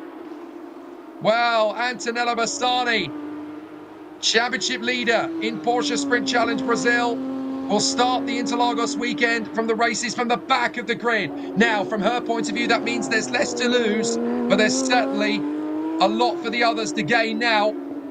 As Christian Moore gets in another decent run, 1:39.082. It's only 5 thousandths of a second slower than the best that he has done or anyone has done. Matthias Roque comes across the line. That's good enough for 11th. It's not quite a top 10. 20 seconds left of the session. Let's see if there's going to be any improvements. Mariotti does a 1:39.307. Gerson Campos a 1:39.4. Sadek Leiter a 1:39.5. So Mariotti is 4th again. Campos is 5th. What can Sadek Leiter do to respond to that? Well, 3, 2, 1. Time is up. So now everybody is on their final flying lap, and that's not going to go well at all for Matthias Roque as he drops it off track limits. Here comes Miguel Mariotti. 1:39.3 for him. Can he go top? Yes, he does! Miguel Mariotti, pole position. 1:38.959 for Miguel Mariotti. Right, now the fight for pole position has really gone nuclear. Mariotti gets the top spot. Can Christian Moore, Seba Malucelli, or Caio Castro respond? Sadek Leiter cannot. He crosses the line. P6. In fact, he's the car in front of Miguel Mariotti. So Miguel Mariotti has got provisional pole position. Look at the crew down at Antonella Bassani's team. They're just keeping an eye on the lap times. That was Giuliano Bertuccelli's crew by the look of it. So poor Antonella Bassani is now going to be down at the back with Leonardo Herrmann. Let's see what happens for Christian Moore. Can Christian Moore take back the pole? Up and over the top of the crest. Christian Moore 2nd. He can't go quicker. What about Malucelli and Castro? Well, Luis Souza crosses the line in 12th. What about Caio Castro 4th? Malucelli 3rd. Gerson Campos 5th. So there is not going to be any more improvements by the look of it. Andre Rosario is the last one who can really do something spectacular, and he doesn't do so. So it is pole position for Miguel Mariotti. What a fantastic time it is down in the pit bay as Miguel Mariotti snatches pole position with the only sub 1:39 lap in Sprint Challenge in qualifying. Excellent stuff for Miguel Mariotti. The number 21 crew, very happy indeed with that, as the Grand 7 of Miguel Mariotti gets the pole time of 1:38.959. Very good run indeed there. And that puts a conclusion to qualifying. Excellent run from Miguel Mariotti, saved his best lap to the very last qualifying run. Sometimes you've just got to take it easy when you warm up the tyres and brakes. You've got to make sure that you've got everything running together. The confidence in the car, the track space. You don't want too much distraction from the car in front. Everything's got to come together for the perfect pole position lap. And for Miguel Mariotti, that is exactly what has happened. Excellent run from him as he just knits the lap together perfectly, joins all the dots and gets it done. So a very nice time indeed then from Miguel Mariotti. Excellent performance. Christian Moore second on the grid, Seba Malucelli third from Caio Castro, then Gerson Campos, Sadak Leiter in P6 ahead of Andre Rosario, Caio Chavez, Claudio Chimiao, and Celio Brasil gets 10th despite that spin on his outlap. Matias Roque 11th in front of Luis Souza. Hasselfeld Benito, despite his spin, is 13th on the grid. Then Giuliano Bertuccelli, Claudio Reina, Sangho Kim, Lucas Locatelli, Eric Santos, Vanya Pontes, and Fabricio Chimiaoes. But with mechanical problems down at the back, Antonella Bassani, championship leader, and Leonardo Herrmann, sport class contender for the win. So there's going to be two drivers charging their way from the back, whatever happens in the races this weekend. Big disaster for Antonella Bassani fans, not for Miguel Mariotti fans, as he gets the pole position that he was so motivated to get.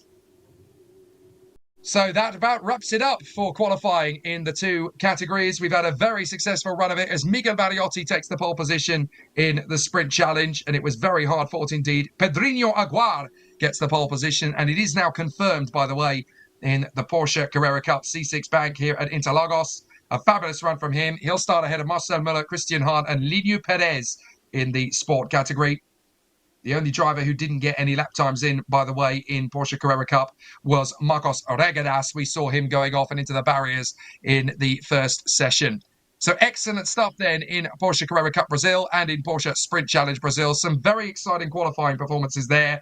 But the big news, obviously, other than Pedro Aguar taking the pole position away in the Carrera Cup category, is that in Sprint Challenge, we're going to see fightbacks from both Leonardo Herrmann, back of the grid, and Antonella Bassani alongside her on the tail end of the field. And that is big drama for her as the championship leader in Sprint Challenge. But that happened in Estoril, if you recall. She didn't exactly have a good run then, and she was able to fight back in fine style. But it's certainly going to spice things up for the races this weekend. We have one this afternoon and we have one tomorrow, of course. Two races this weekend on the Autódromo José Carlos Pache circuit here in Interlagos. And it's definitely going to be an exciting battle. Seba Malucelli just being wheeled back into his garage. After a very strong qualifying, it has to be said. Third on the grid for him. The leading sport driver, 1:39.110 for him. A long way quicker than Celio Brasil, who did a 1:40.0. So that's definitely good news for Seba Malucelli, who could actually be threatening to take an overall victory in the race this afternoon. And that's with 25 kilos of ballast on board as well. So good work from Seba Malucelli. But the celebrations have well and truly kick-started here for Miguel Mariotti. He hasn't got a long time to celebrate because in 5 hours' time, he's going to be building up to the starting grid for the race itself. But what a sensational battle it has been, and a very good battle indeed for the pole position in both categories. Miguel Mariotti and Pedrinho Aguar are going to start from the front in their races after a fantastically close qualifying session in both Porsche Carrera Cup Brazil and Porsche Sprint Challenge Brazil. We get to have two great races later and in greasy conditions as well. Look at Seba Malucelli, very happy indeed with third position overall, the fastest driver in the sport category. And of course, the fastest driver in the rookie category was Caio Chavez, who gets to start from 8th overall on the grid. So a lot to be very happy with indeed there.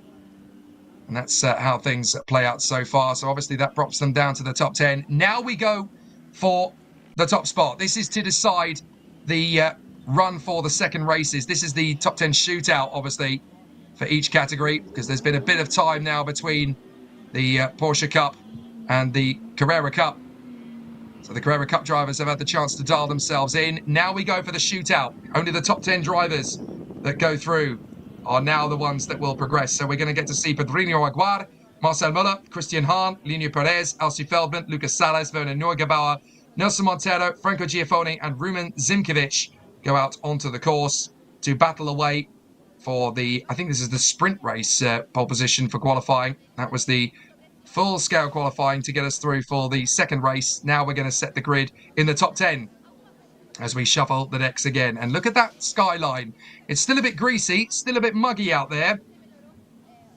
But we're going to get to see a very exciting battle for all of the contenders as they gear up for one final bout on the circuit. But there's going to be some absences that are going to be very much noticeable by their absence. Francisco Horta not getting through. Peter Verter not getting through to qualifying 2. That's going to be a bit dramatic in the Carrera Cup. I think Peter Verter was rather hoping to get through there. So too was Ryan Mascherello in the sport category. It hasn't gone well at all for him. And also it's worth pointing out that Rodrigo Melo, who was the first one to spin off out of the pit lane, he had problems, of course, getting out of the pits. And that's really cost him very dearly indeed, as he has not made it through to Classificação 2.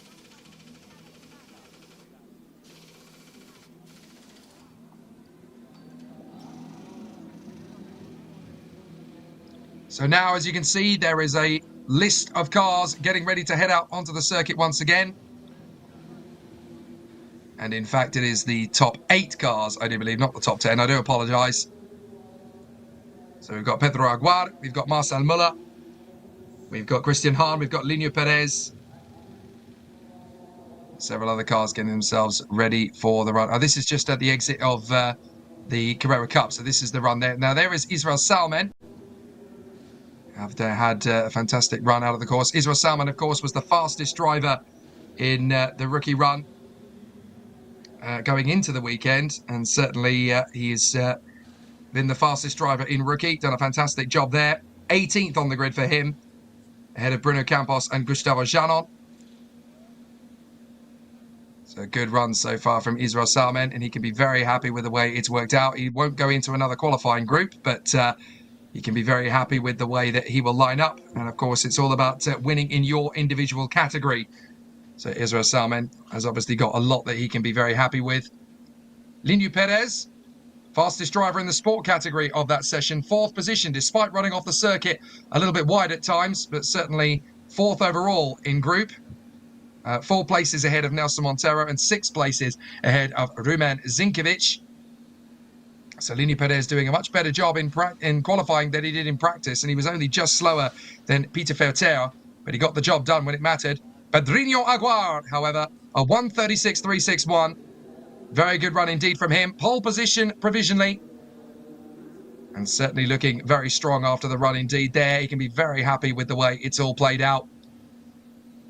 He did a 1:36.361 compared to Marcel Muller on a 1:36.569 and Christian Hahn on a 1:36.873. Very impressive from Pedrinho Aguar to go quicker than the likes of Marcel Muller and Christian Hahn. That shows you that the development and the progress that he has been making is definitely going in the right direction. Very good display, very good performance indeed from our drivers in this particular battle, and that's what it meant to Pedrinho Aguar. Excellent performance then from the competitors. They had everything to be very happy with going into this one. So excellent performance from them all. They did such a good job. Right now we're getting ourselves ready for the second qualifying session.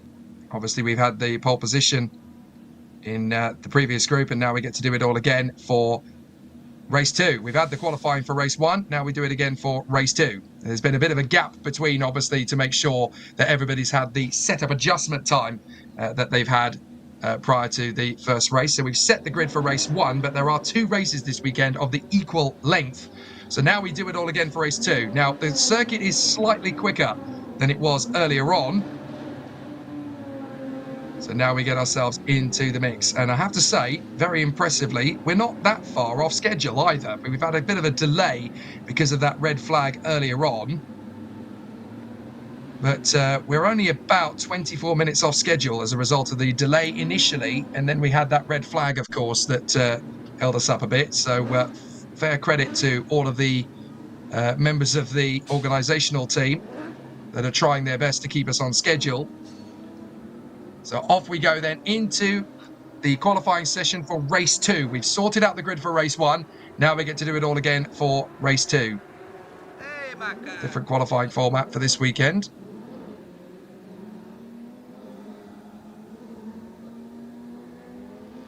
So there's Israel Salmen leading the field. Whoa, Israel, goodness me. That's one way to warm up the tyres on your out lap.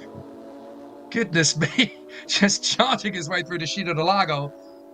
And the back end of the car, very deliberately coming around there. He was very lucky that that didn't go off the road, actually. So a statement of intent, or just a little bit too eager for Israel Salmen, whichever way you want to call it. But certainly the rookie leader at this point of the season. That was a very scary moment indeed for Israel Salmen. So Gustavo Janon, then Roman Alcaraz, and then, and a spin as well. That's Piero Cifali. Well, that's the third or fourth proper spin we've had in this qualifying session. We had 2 coming out of the pits, of course. Rodrigo Melo and Alstefel Benito. Then we had Celio Brasil go around. And now it looks like Piero Cifali has joined the Pirouette Club at Interlagos.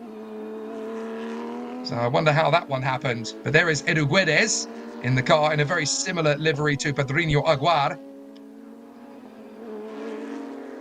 So the Tech Bond number 9 machine of Edu Guedes. What can he do in this session compared to the others? Now, the other thing you've got to remember as well is that the second qualifying session, it runs exactly the same way as the first does, the same amount of time and everything, but the drivers have a bit more knowledge now of the circuit compared to what they did last time. So there'll be a few drivers that will attack this with a little bit more confidence than they did the first time around. Gustavo Janon is going through your picture there as he tries to put himself up in the top 3. Israel Salmen currently looking good after getting the fastest time of the rookie drivers for race 1. Now here we are for the qualifying for race 2, and let's see what he can achieve. Just in behind him there, that was the rapid Ramon Alcaraz trying to join the party. The drone capturing the cars as they go through on the far side of the course there. 7 minutes remaining of the session. And there is Ramon Alcaraz just trying to get himself into the mix here.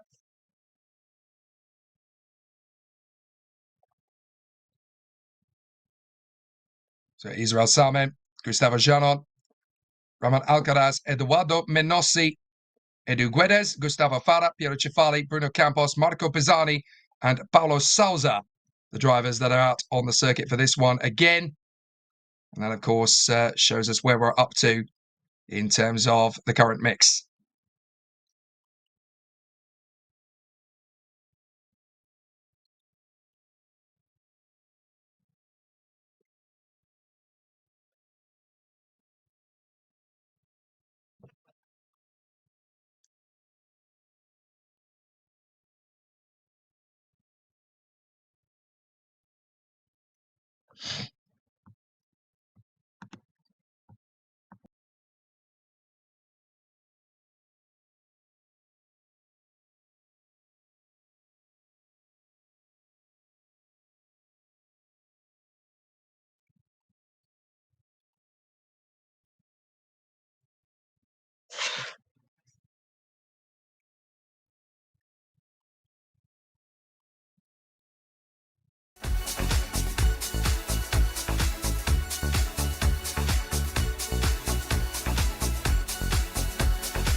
Yes, I hear you. Okay, so it's a technical problem trackside.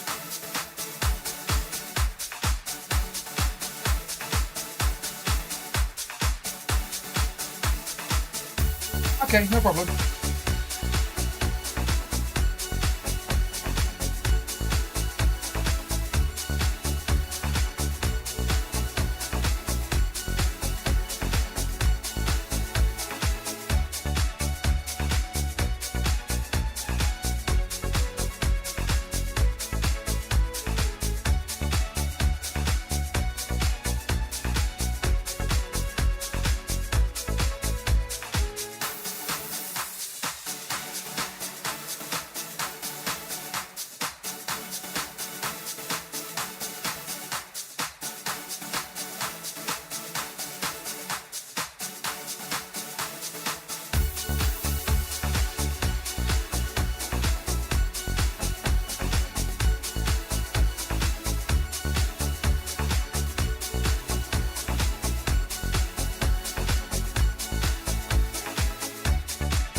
Well, apologies, folks, for the slight break in your transmission. We are still trackside here for qualifying during the Porsche Carrera Cup Brazil here at Autódromo José Carlos Pache.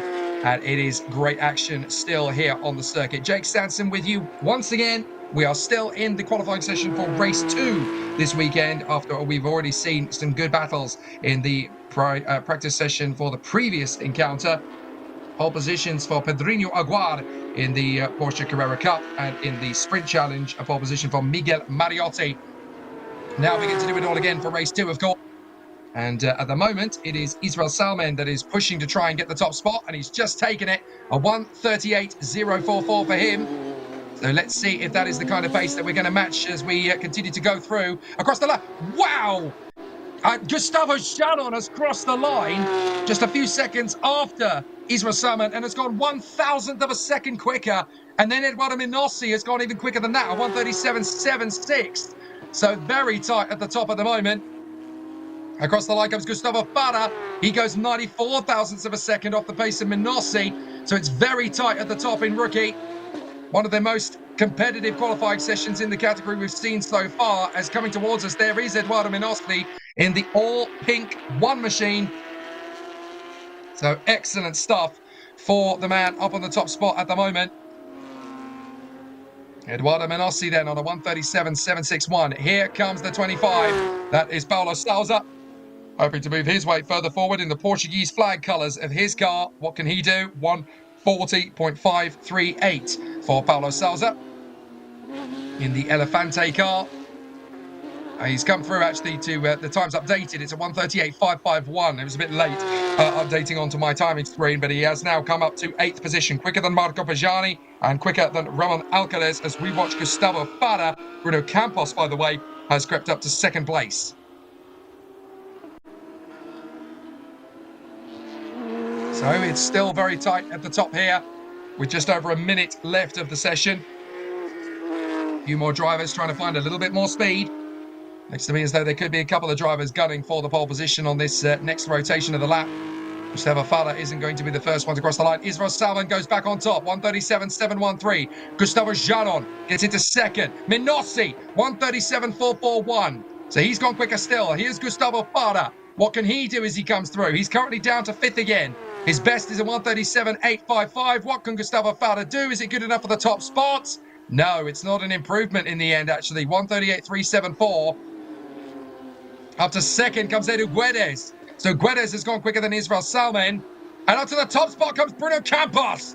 Bruno Campos snatches back the pole.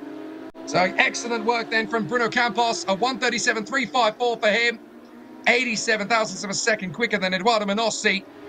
So Bruno Campos takes the top spot away as everybody is now on their final flying lap. Here comes Paulo Sousa. Does he get one more lap in before the checkered flag goes out? Yes, he does. So Paulo Sousa, who is back down to a 1:38.420 and back down to 9th after the performance from Piero Cifali and Marco Pisani, and a spin from Paulo Sousa. Well, he saves it, but that costs him any chance of an improvement. Well, Paulo Sousa was looking like he could maybe try and stretch his legs a bit there and get himself up into the top 6 of the rookie class, but I'm afraid that's all done with as he has lost a good 1.5 to 2 seconds just in that particular incident. As across the line, we're going to get to see Israel Salmen 3rd place. Israel Salmen cannot get the top spot twice. He was the fastest rookie in for race 1. He's not for race 2. Because both Campos and Minossi are quicker. Gustavo Janon crosses the line. 4th position for him. What are we going to get to see from further back? Is there going to be a challenge to Bruno Campos? Not a good enough one. Ramon Alcaraz comes through with no improvement. Eduardo Minossi cannot get to pole position. Bruno Campos is looking good. Is he going to be able to bring this to the line? Because here comes Edu Guedes. Guedes is really the last driver who can really challenge him for that top spot. Campos is staying out there just to be on the safe side. Guedes does not improve. Nor does Bruno. No, Bruno Campos does improve. 1:37.226 just to cement it and hammer it home. Pole position for race 2 then for Bruno Campos. So of the rookie drivers, the race 1 pole went to Israel Salmen, although of course he'll be starting in the middle of the pack. And Bruno Campos gets the pole in rookie, but of course he'll be starting in the middle of the pack as well. What a run from Bruno Campos. Very different sessions between race 1 and race 2 for qualifying then. So that gives a little bit of hope to the drivers who struggled in Q1 across the other classes.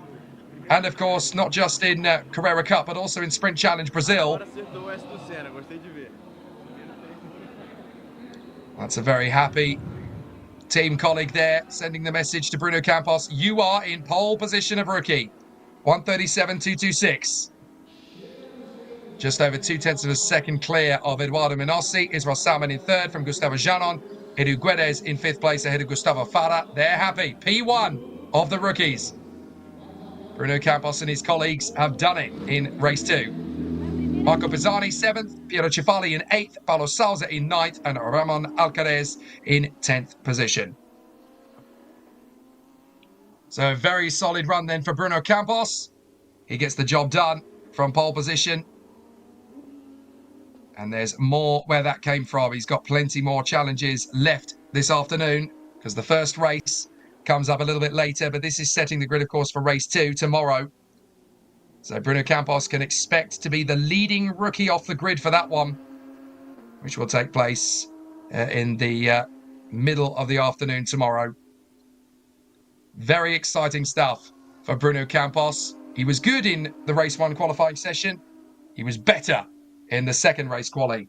Excellent performance from Bruno Campos and managing to edge out Eduardo Menossi, not Israel Salmon. Salmon is only third quickest in that particular session. So Gustavo Janon, P4. And then Edu Guedes and Gustavo Fara. The gap between all of them was only 0.6 of a second. Even Marco Pisani and Piero Cifali were not that far away, which shows you as well that the circuit is speeding up a bit. So it's getting a little bit more competitive as all of the drivers have now pitted in from that particular qualifying run. We've got 2 classes left to get out there, the sport drivers and then the Carrera Cup drivers. And then, of course, we'll have the Sprint Challenge, and they'll go out in 2 groups because we'll have the rookies and then we'll have the Sport and Pro together. And that will be that for qualifying this weekend. Then we'll just have 2 very exciting races, one this evening and one tomorrow afternoon. And that's what it means to the crew. The hard work between sessions gives Bruno Campos that little bit of an extra leg up, and he's able to go fastest of the rookies. That does not mean he's in pole position, but it certainly means he's the fastest rookie. And in their individual class race, that's important for him as far as catching up to Israel Salmon in the championship fight is concerned. Very good work indeed to Bruno Campos, as he has done a fantastic job there in the number 33 Porto car. Great work from Bruno Campos. Eduardo Menossi ahead of Israel Salmon and Gustavo Janon. Right, now our attention is going to turn to the sport category. Based on what we saw in the first session, we've obviously got a relative idea as to the sort of pace we can expect to see. The fastest sport driver in the previous session was Linu Perez, who went 4th overall with a 1:37.033. Now, Bruno Campos is just on a 1:37.226. So the circuit is already 0.7 of a second quicker than it was in the first session based on that evidence. So if that's going to continue, that trend, then I would expect Linu Perez to be getting a lap time in the mid 1:36s, maybe a 1:36.3, similar to what we saw from Pedro Aguar, actually, to get the overall pole position. Now, if that's going to be the case, then all bets are off as to whether we can see a sport driver getting an overall pole position for race 2. We've seen it a couple of times this year, of course. We've seen it from Ryan Mascherello. We've seen it from Peter Fertau. And the drivers are now heading out in the sport category. Every time a drone follows these guys out of the pits, we seem to see somebody going off the road on the pit exit.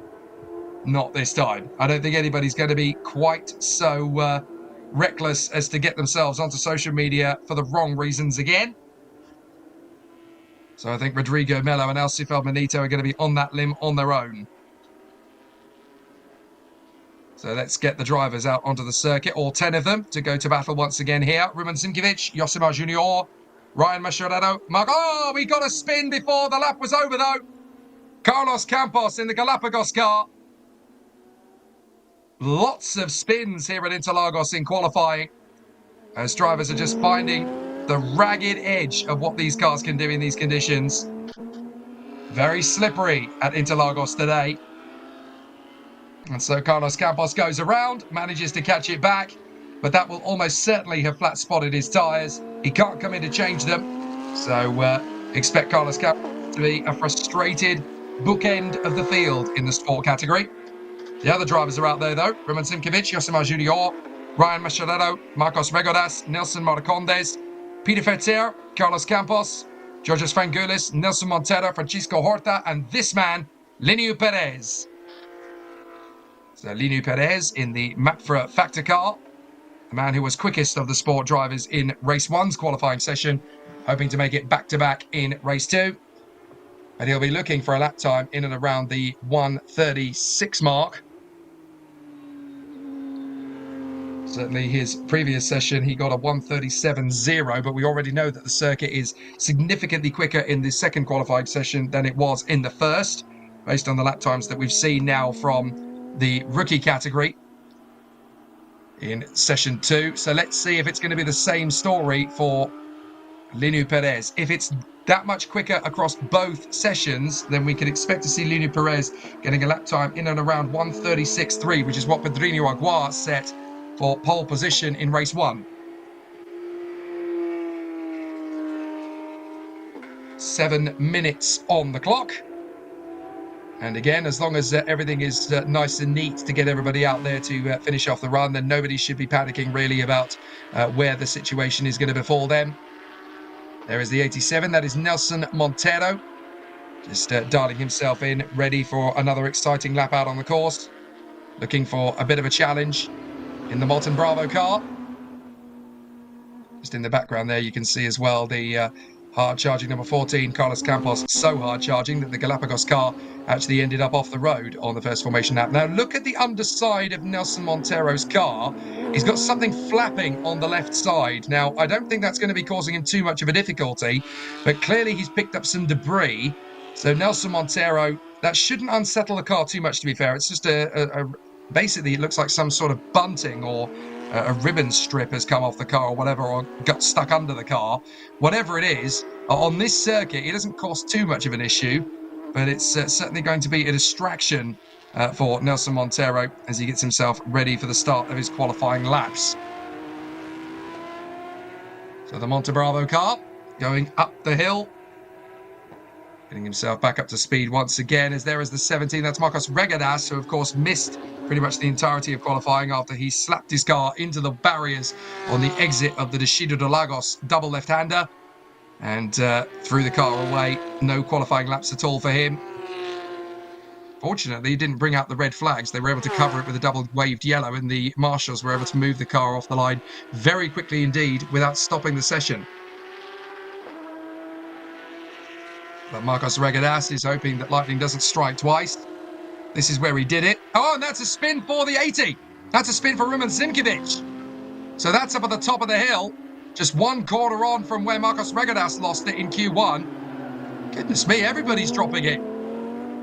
All sorts of thrills and spills here in Interlagos. I think the editors of the social media catalogue are going to be run off their feet trying to catalogue all this. Francisco Horta running in and then across the curbs, having a little bit of a moment there himself as well. I don't think this lap is going to count because he's gone over the white line of track limits. All that happens there essentially is that this lap is deleted, and then he's got to go out and do another one, a clean lap rather than one that he's gained an advantage by going off the track. Track limits are quite an important part of the modern motorsport makeup of a weekend, of course. You've got to make sure you stay within track limits. Here is Josimar Junior in my favourite livery. I know we're not supposed to show bias, but when you've got a Porsche that's in the colours of the helmet design of the late, great Ayrton Senna de Silva, how can you not love that car more than anything else that's out there on the grid? It just looks magnificent, and it is a brilliant tribute to the maestro of the modern Formula One era. 30 years since we tragically lost him, and still his name resonates around the Formula One world. And I'm sure that for another 30 years, he will still be held up in high regard by any racing driver. Not only the ones who didn't see him race, but all the ones who will continue to talk about it and share the stories. The great thing about that footage from 1984 to 1994 is that it will stay for posterity, and people will still be able to see what he did behind the wheel of a racing car. There is Nelson Marcondes as he climbs up the hill out of the Descido do Lago. Trying to come up to Fedajura with decent speed and purchase. Here comes Linu Perez, currently at the bottom of the table. But it won't stay that way for long as he comes across the line with a fast time underneath him. Let's see what he gets. Well, his first banker is a 1:37.7. That's just for warm-up. That's just a little taster. You're going to see a little bit more from him now. As Roman Zimkovic has got himself back up to speed. He's chasing down Josimar Junior. But now we're going to get to see some fast laps from people. This is when we're really going to start to see the times tumble. Climbing up the hill, just under 3 minutes left of the session. You've got to build up to these qualifying laps. You've got to drill everything in. You've got to get the engine to the right temperature. The water's got to be at the right temperature, which you've got to manage all the way through, of course. You've got all those dials on the dashboard. The brakes have to be warmed up. The tyres have got to be warmed up. Everything's got to be just so. Sinkovic opens up the taps. 1:37.295. Ryan Mascherello goes quickest. 1:37 treble 1. Peter Fertero goes quicker still. 1:36.892. Almost matched by Georges Frangoulis. So Peter Fertero back to his best. 1:36.892 ahead of Frangoulis and Mascherello. Zimkovic has now got Marcondes and Campos for company on 1:37.3 and 1:37.4 respectfully. But it's a perfect start from Peter Fertero. 1:36.892. He can be happy with that. That's much quicker than he did. But Francisco Horta goes quicker. 1:36.83. Brilliant run from the gambler. Francisco Horta comes through and bangs in a faster time. So 1:36.834 for the gambler, Francisco Horta. Oh, and into the barriers. That's gone terribly wrong for Peter Fertero. Peter Fertero has thrown it away in qualifying. He will not be able to match him.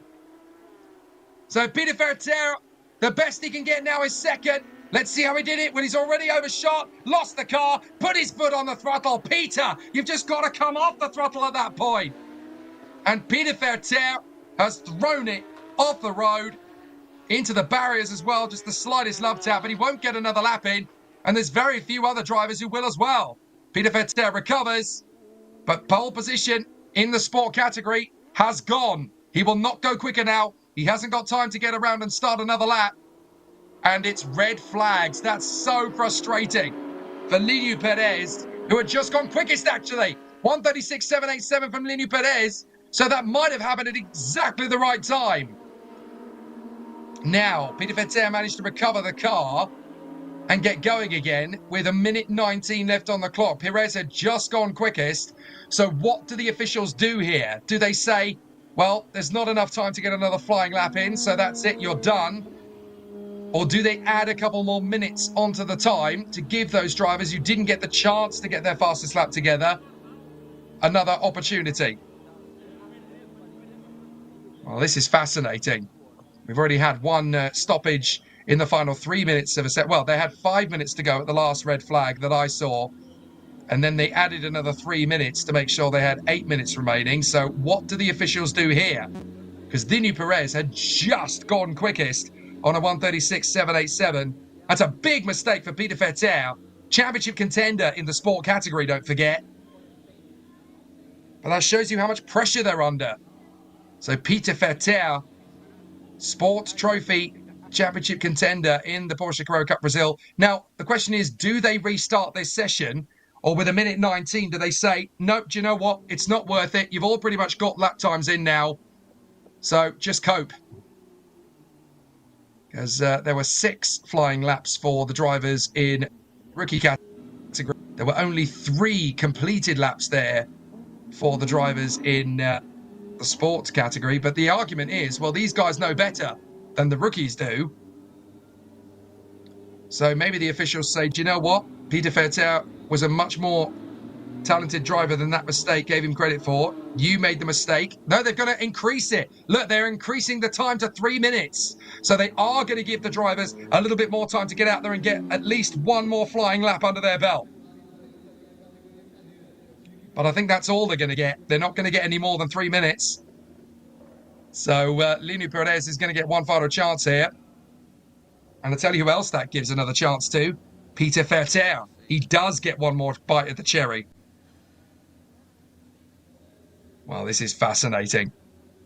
The drivers, as you can see there in the second row on the right-hand side, those are the drivers in the main category, the Porsche Carrera Cup Brazil cars. They were getting ready for the start of Q2 in their category, and now they've got to wait a few more minutes. There we go. Green flags fly. That's so frustrating because if they'd have left that a few seconds, then we wouldn't have needed to red flag that session at all, because Peter Verteer was able to get moving. But by the time he'd started recovering it, the officials had a really difficult decision to make.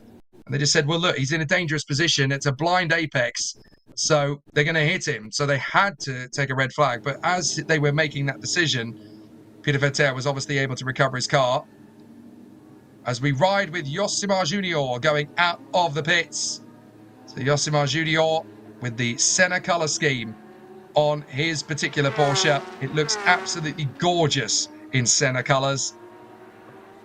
Linu Perez is currently on the top spot from Francisco Horta. This man, Nelson Monteiro, would dearly love to move up the rankings, as to with this man, Josimar Junior. So, for their credit, they get another lap to go out there on the course. Now, look, a minute has already gone down of the 3 minutes they've been given. So that tells you there's only going to be one flying lap for these cars. And that's all they're going to get. Georges Frangoulis and the 17 Marcos Regadas, they get a second chance. But I promise you, they're not going to get another chance to do this. If there's somebody goes into the barriers, then that'll be it. Red flags. They won't restart it, I don't think, the second time. They've restarted it once, but I don't think they'd be too willing to do it a second time, because we've got a whole host of other drivers coming out onto the course. Don't forget, we've got the Carrera Cup Brazil main category drivers heading out on course. And of course, we're also going to get the drivers out on the course from the Sprint Challenge across two groups. Now, Linu Perez's time for pole position will stand. Now, there was a bit of debate as to whether or not he'd done it just before the red flag flew, but it does look as though Linu Perez's time is going to be legal. He will keep it for pole position, for the time being at least, a 1:36.787. It's a good run from him, but the track has got a little bit drier. So, can anybody go quicker in the final seconds of this session? Bruno Campos, the fastest driver in rookie, did a 1:37.226. Linu Perez has already done a 1:36.787, a full 0.3 of a second quicker than the previous session in Q1, but the track is getting quicker all the time. Francisco Horta currently second on a 1:36.834, Peter Verteer on a 1:36.892, and he is out there, I can tell you. His car is not damaged. And the rules are not quite as strict here as they would be in other championships. In other forms of motor racing, the cause of the red flag would be made to sit out the final part of the session, even if they had a car that was working. But in this category, well, it's a bit more about the fun and the enjoyment of the racing. So Peter Verteer gets away with that one. But if he then goes quicker, I mean, it certainly wouldn't be scripted, but it would be phenomenal if he got the job done. The time ticks down to 0. So now it's just a dash for the line. And it really is going to be a dash for the line. Fastest of all in Sector 1 for Ryan Mascherano on that last flyer. Fastest of all in the second sector is currently Georges Frangoulis. Fastest of all in the third sector is Francisco Horta. So that tells me this pole position is going anybody's way. This isn't done yet. So who's got the lap together? There's Josimar Junior, currently sat 15th. Can he make an improvement on his final run as he comes across the line? He hugs the pit wall. Josimar Junior goes 12th. That's 1:37.5, so he's made a gain on this final lap. That proves it's worth doing. Nelson Monteiro goes 9th. Here come the big guns. Is Perez going to keep pole position up at the top spot? The checkered flag is out. But are there going to be any major shufflers up at the top 5? That's going to be the key factor here. No change for Roman Zimkovic. Georges Frangoulis has not improved either. So Frangoulis remains in 4th position. Here comes the man who was on the top spot, Linu Perez, a 1:36.787. Is he going to beat it? The answer is no, he does not. Can anybody beat their own time from earlier? Still waiting for Peter Verteer and Francisco Horta. They're both out there. Ryan Mascherano doesn't improve. He does a 1:37.49. So let's see if Francisco Horta or Peter Verteer can improve. I can tell you that Peter Verteer cannot, because he's already bailed. And I think Francisco Horta has done the same thing. So Linu Perez does get the pole position, 1:36.787. Well, there are a couple of drivers that did improve, so it was worth restarting the session for those particular competitors. For everybody else, certainly in the top 5, no point. Linu Perez had already got the job done with his final flyer. 1:36.787. Good run from Linu Perez. So a very exciting qualifying session then in the sport category of Porsche Carrera Cup Brazil. Just one group of drivers left to come in Porsche Carrera Cup Brazil Q2, and that is going to be the pro drivers. What a great job from Lino Perez. 1:36.787. So an interesting derivation then between the lap times that we've seen in the previous qualifying session, because the pole position time that we saw, oh goodness me, that was Lino Perez really running the gauntlet on the way through.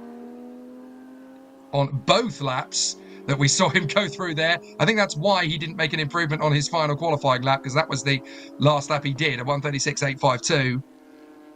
But yeah, the rookie lap time from previously was Israel Salmon did a 1:37.9, and then Bruno Campos has done a 1:37.2. So that's a gain of 0.7 of a second.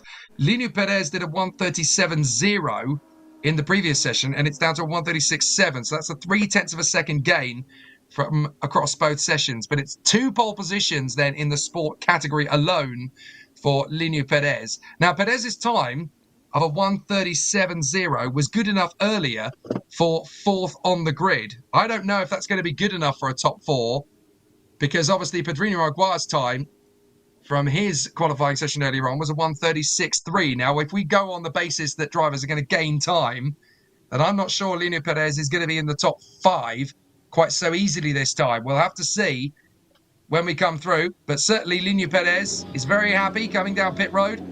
The double pole in sport. He can be very happy. Where's that going to put him on the grid for race 2? We're going to find out in a little under 15 minutes time, because they've got 10 minutes of session, and then obviously they've got to go through all the motions. Lino Perez very happy. 2 from 2. After Peter Fetter got him in practice, Lino Perez was ready to bounce back when it mattered in qualifying. Fastest of the sport drivers in race 1 and race 2 qualifying. But a particularly good run in the second qualifying from Francisco Horta. So the gambler got a 1:36.834 ahead of Peter Fetter. Then Georges Frangoulis in 4th. Ryan Mascherano in 5th place ahead of Bruno Campos, the leading rookie, 1:37.226. Nelson Marcondes in 7th from Ruben Zimkiewicz, Nelson Monteiro. And in the top 10, despite his big off, Carlos Campos coming through to 10th place, quicker than Eduardo Minossi. Yosemar Junior's final flying lap was good enough for 12th. Then Israel Salmon, Gustavo Janon, Edu Guedes, Marcos Regadas, Gustavo Fara, Marco Bijani, Piero Cifali, Paulo Souza, and Ramon Alcaraz. Time for the last waltz, and it's going to be a good one, as the pro drivers will venture out onto the circuit to try and take the pole position away from this man, Lino Perez. Lino Perez definitely putting on a good show in the second qualifying session. But let's see what happens now ahead of race 2, because we've got Marcel Müller, Alcy Feldman Nito, Alcy Feldman, I should say. Alcy Feldman Nito is the son, and Alcy Feldman is the father. So Marcel Müller, Alcy Feldman, Rodrigo Melo, Christian Hahn, Lucas Salles, Werner Neugebauer, and Franco Giaffoni amongst the drivers venturing out onto the circuit, because they will now go to battle in the pro category. Of course, mixing it up with all the other drivers out there to get themselves ready for another exciting showcase. Miguel Paludo obviously also joining the fray in the silver number 7. I wonder if they'll have his own race car ready in time for the race itself, or whether they're going to stick with the Hawkwind Porsche, the silver machine, for the rest of the weekend. Pedro Aguar, of course, who got the pole position in Q1, ready for race 1. He's going to go out onto the circuit again to see if he can make it back-to-back pole positions. But it's a very exciting run for the 9 drivers who are part of the pro category. Müller, Feldman, Melo, Hahn, Salles, Neugebauer, Giaffoni, Paludo, and Pedro Aguar. Who's going to get pole position? Your guess is as good as mine. So as this man enjoys the moment of being the fastest sport driver in both qualifying sessions, now the big guns have come out to try and bid for pole position for race 2, which of course takes place tomorrow. The race 1 grid has already been set by the previous qualifying session earlier, and that has already been completed, and that race will take place in a little under 5 hours time. Marcel Müller building up the speed there in front of Alcy Feldman. Rodrigo Melo, Christian Hahn, Lucas Salles, Werner Neugebauer, Franco Giaffoni, Miguel Paludo, and Pedro Aguar now get to battle for the pole position. It's not going to be easy to determine who gets that either. Not easy at all. So Marcel Müller just warming up the tyres. So too does the Tag Heuer Porsche behind of the number 1, Alster Feldman. His son has obviously managed to get himself a nice little Lightning McQueen tribute livery this weekend. Always love the fun and games of the Porsche Carrera Cup because you get to be a little bit more flamboyant with the way you present your cars. And there is Marcel Müller in the Farben Petrus number 544. A car that we've seen at the front of the field a lot this year, and very deservedly so. Marcel Müller, of course, able to battle away in fine style several times this year. Looking worthy of another strong performance this time. Now there's Alster Feldman, the Tag Heuer Porsche, the green machine. We'll see if Alster Feldman can do better in Q2 than he did in Q1. Of course, the Q1 session setting the grid for race 1, and the Q2 session setting the grid for race 2. Simple as that, really, but they go out in their individual classes. So rookies go out first, then the sport drivers, and now here we are with the pro drivers. But we often get sport drivers mixing it with the pros on the grid. So are we going to see Lino Perez, Francisco Horta, and Peter Fetter remain in the top 10? There's even a chance that 1 or 2 of them could remain in the top 5. We'll have to see what the lap times do. On paper, we should see the drivers in the Porsche Cup work their way further forward and make more progress. But it is a theory. That doesn't mean it's actually going to happen. We'll have to wait and see as the drivers get themselves up to speed here on the Interlagos circuit. There is the 70. That is Lucas Salas. So Lucas Salas in the green Porsche, the deep green with the Dayglow orange Go Faster stripe up the bonnet. And then on the sides of the car as well. Lucas Salas hoping that this is going to be a solid race for him this weekend. At least one solid performance would do. There is the number 20. That is Pedrinho Aguar for the Madalena Porsche team. Looking very confident as he makes more progress. Pole position in race 1, don't forget. Can he make it 2 from 2? We certainly saw Lino Perez do the same thing in sport. So can Pedrinho Aguar make it 2 pole positions out of 2? He's going to have a tough job. There's no two ways about that. Marcel Müller, Werner Neugebauer, Christian Hahn are all going to want it, as too is Alster Feldman. So there's going to be a lot of talent out there to try and take it off him on the second attempt. And let's see. Pedrinho Aguar goes for it. Pounding on the throttle now. Don't be too surprised for it to take another lap for the drivers to really build up to their ultimate raw speed. There's a big temptation to do just one warm-up lap and then really pound it around the circuit. But you've got to remember that it takes a bit of time to dial these cars in. You can't rush the process. Here's Alster Feldman. Crossing the line, having done a 1:43.149, he now does a 1:38.75. That's still a good 2 seconds really away from pace. So now is about the time when you're going to start seeing drivers really find the pace to move their way further up the field. There's Marcel Müller.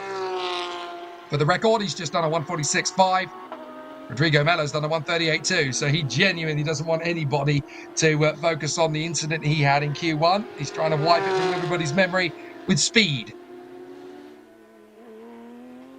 Out of the centre S. Looking very good at the sharp end of this dais. It's all going very well at the moment. There's Werner Neugebauer. A little bit of snaking under braking. But still looking pretty exciting as they work out of the Curva del Sol. Out of the centre S. So through the Curva del Sol. And down the Rete Opposta. A little bit of a run wide there from Werner Neugebauer as he charges his way down. Up towards the Scido del Lago once again. But this is Marcel Müller, still trying to dial in the lap. Now, what are we getting in terms of sector times? Because that's where things are going to be particularly relevant. That's where we're really going to get to see the sort of pace. Sector 1 times 40.2 for Lino Perez, 40.3 for Francisco Horta and Peter Fetter, or Christian Hahn's just done a 40.07 in the first sector. So instantly you get the idea that everybody's going quicker. Marcel Müller just did a 32.8 in Sector 2. That's half a second quicker than anybody in sport did. The track is clearly drying quickly. And surely Marcel Müller is going to go top spot here as he comes through. We'll double check it, but it looks pretty good to me for Marcel Müller as he comes up over the top of the crest. And surely he's going to go to the top spot. He does indeed. 1:36.15. That's a big lap from Marcel Müller. But is there going to be any more than that? I have a feeling there could be a couple more drivers with something to prove. Luc Casales does a 1:36.66. Alcy Feldman only gets a 1:36.9 out of it. Christian Hahn, 1:36.3. Here's Werner Neugebauer. Can he go quicker than Muller and Hahn? So Muller and Hahn across the line. Here comes Werner Neugebauer. Is he going to be quicker than 1:36.152? No. Werner Neugebauer is still building up to it. 1:36.9 for him. Still got 2 more laps out on the circuit, providing it stays a green circuit. We've also got to wait for the times from Miguel Paludo, Pedrinho Aguar, and Franco Giaffoni. They're making us wait. So there's Giaffoni. He's done a 1:38.0, so he's not quite dialed up to the speed yet. And I don't think we're done yet with Pedrinho Aguar. I think he's giving it a little bit of a sandbag at the moment. We know how quick he can go around this circuit. We got a pole position earlier on. So he's saving the best for last. If you want pole position, you're going to have to flirt with the 1:36 zeros now. As Pedrinho Aguar gets a bank a lap down. 1:36.7 for him. That's 0.02 of a second quicker than Lineu Perez. As Werner Neugebauer is currently outside the top 10. And Georges Frangoulis is in danger of being shunted out of the top 10. And through comes Christian Hahn. Very fast driver. We know his form of old. Alcy Feldman goes 5th. So Christian Hahn has just done a 33.0 in the second split. That's fractionally off what Marcel Muller has done in the past. So this lap isn't going to be the one, really, I don't think, for Christian Hahn, but he's hoping that the next one will be. Marcel Muller does a 1:35.9. 1:35.975 for Marcel Muller. Beat that, he says to everybody else. Well, Christian Hahn does a 1:36.32. It is quicker, but it's still not in the 1:35s. Marcel Muller throws down the challenge to everybody else. Come and get my pole position from me. Get into the 1:35s. Show me you mean it. Miguel Paludo's done a fantastic job. He's done a 1:36.53. Quicker than Werner Neugebauer by 0.03 of a second. Salas is 5. Alcy Feldman is in 6th. And Pedro Aguar is in 7th place. This is going to go down to the wire here. 5 seconds to go as Franco Giaffoni builds up to the big one. Time runs down to 0. Giaffoni is still down in 21st. His best is a 1:37.6. This is going to be the lap he's got to commit to. He's got to find that extra 2 seconds. Here comes Pedrinho Aguar. He was fastest in Q1. Can he get the job done in Q2? The answer is no. He does a 1:36.53. It's quicker than he set earlier on, but it's not good enough for pole position. They're getting ready at Marcel Muller's crew. Nobody's going to beat that. Paludo's done a 1:36.133. So what can Christian Hahn do? What can Alcy Feldman do as he comes through? Feldman across the line, 1:36.72. He can't improve. So what about Hahn? What about Neugebauer? Both Christian Hahn and Werner Neugebauer are on lap times, and Miguel Paludo's just improved to a 1:36.133. So we need to be looking at Christian Hahn and Werner Neugebauer. They're on fast laps. And these are the 2 drivers, realistically, that can take on Marcel Muller. Everybody else is done.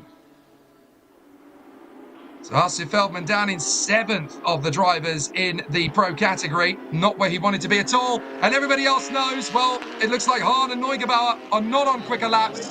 They're celebrating at Marcel Muller's crew.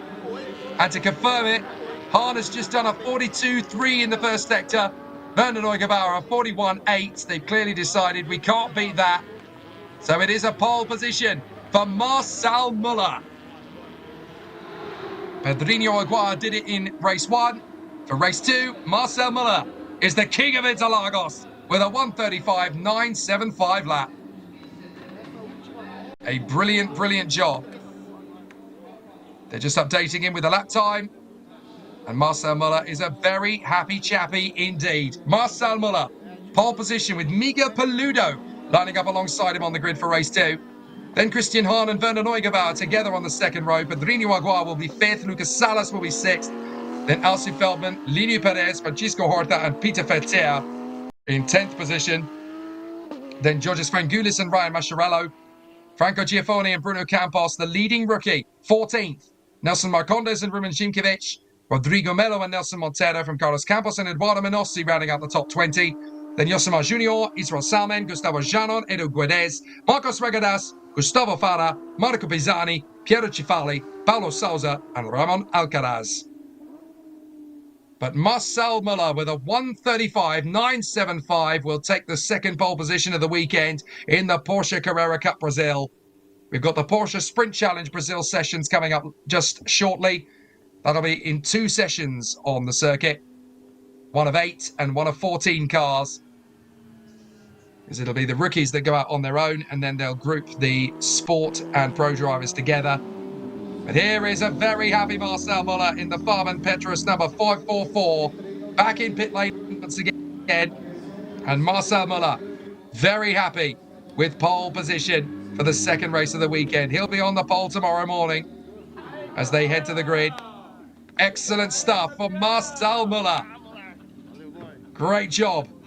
Great lap. 1:35.975. That was never going to be beaten. Excellent run. And that just shows it, flexes his muscles with the pictures from the photographers post-qualifying.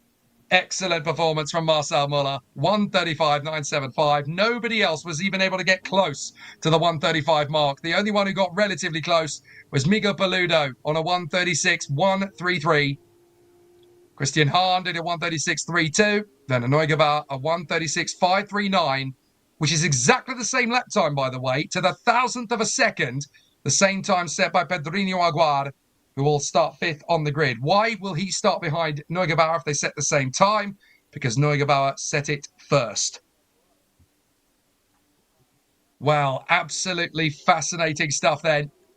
And the Porsche Carrera Cup Brazil will see 2 very different pole sitters across the races. This afternoon's race, pole position will go to Pedrinho Aguar. And tomorrow, pole position goes to this man, Marcel Müller. Now, we've got 2 more 10-minute sessions to discuss, as they're going to be coming out very shortly indeed, and that is going to be the pair of sessions that we've got in the Porsche Sprint Challenge of Brazil.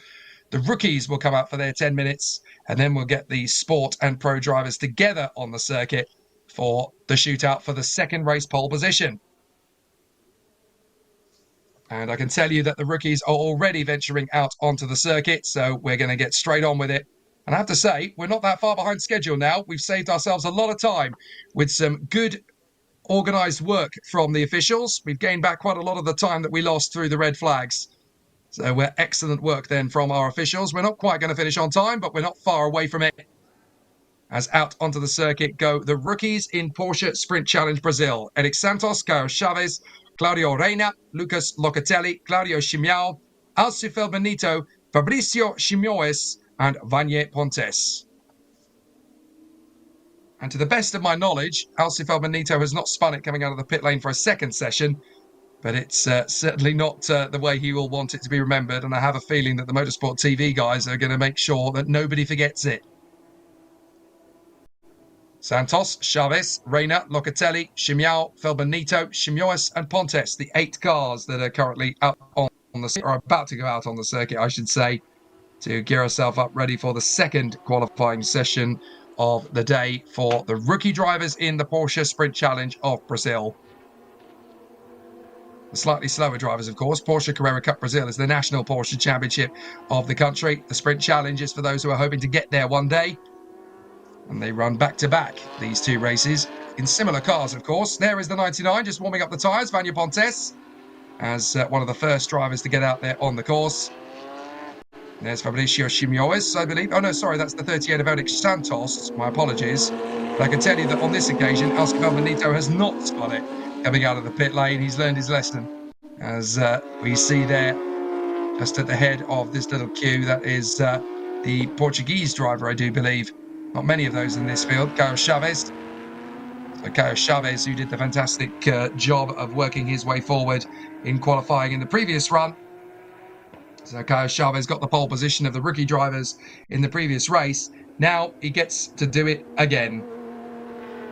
So let's see how this one shapes up. It's going to be a very competitive run, of course.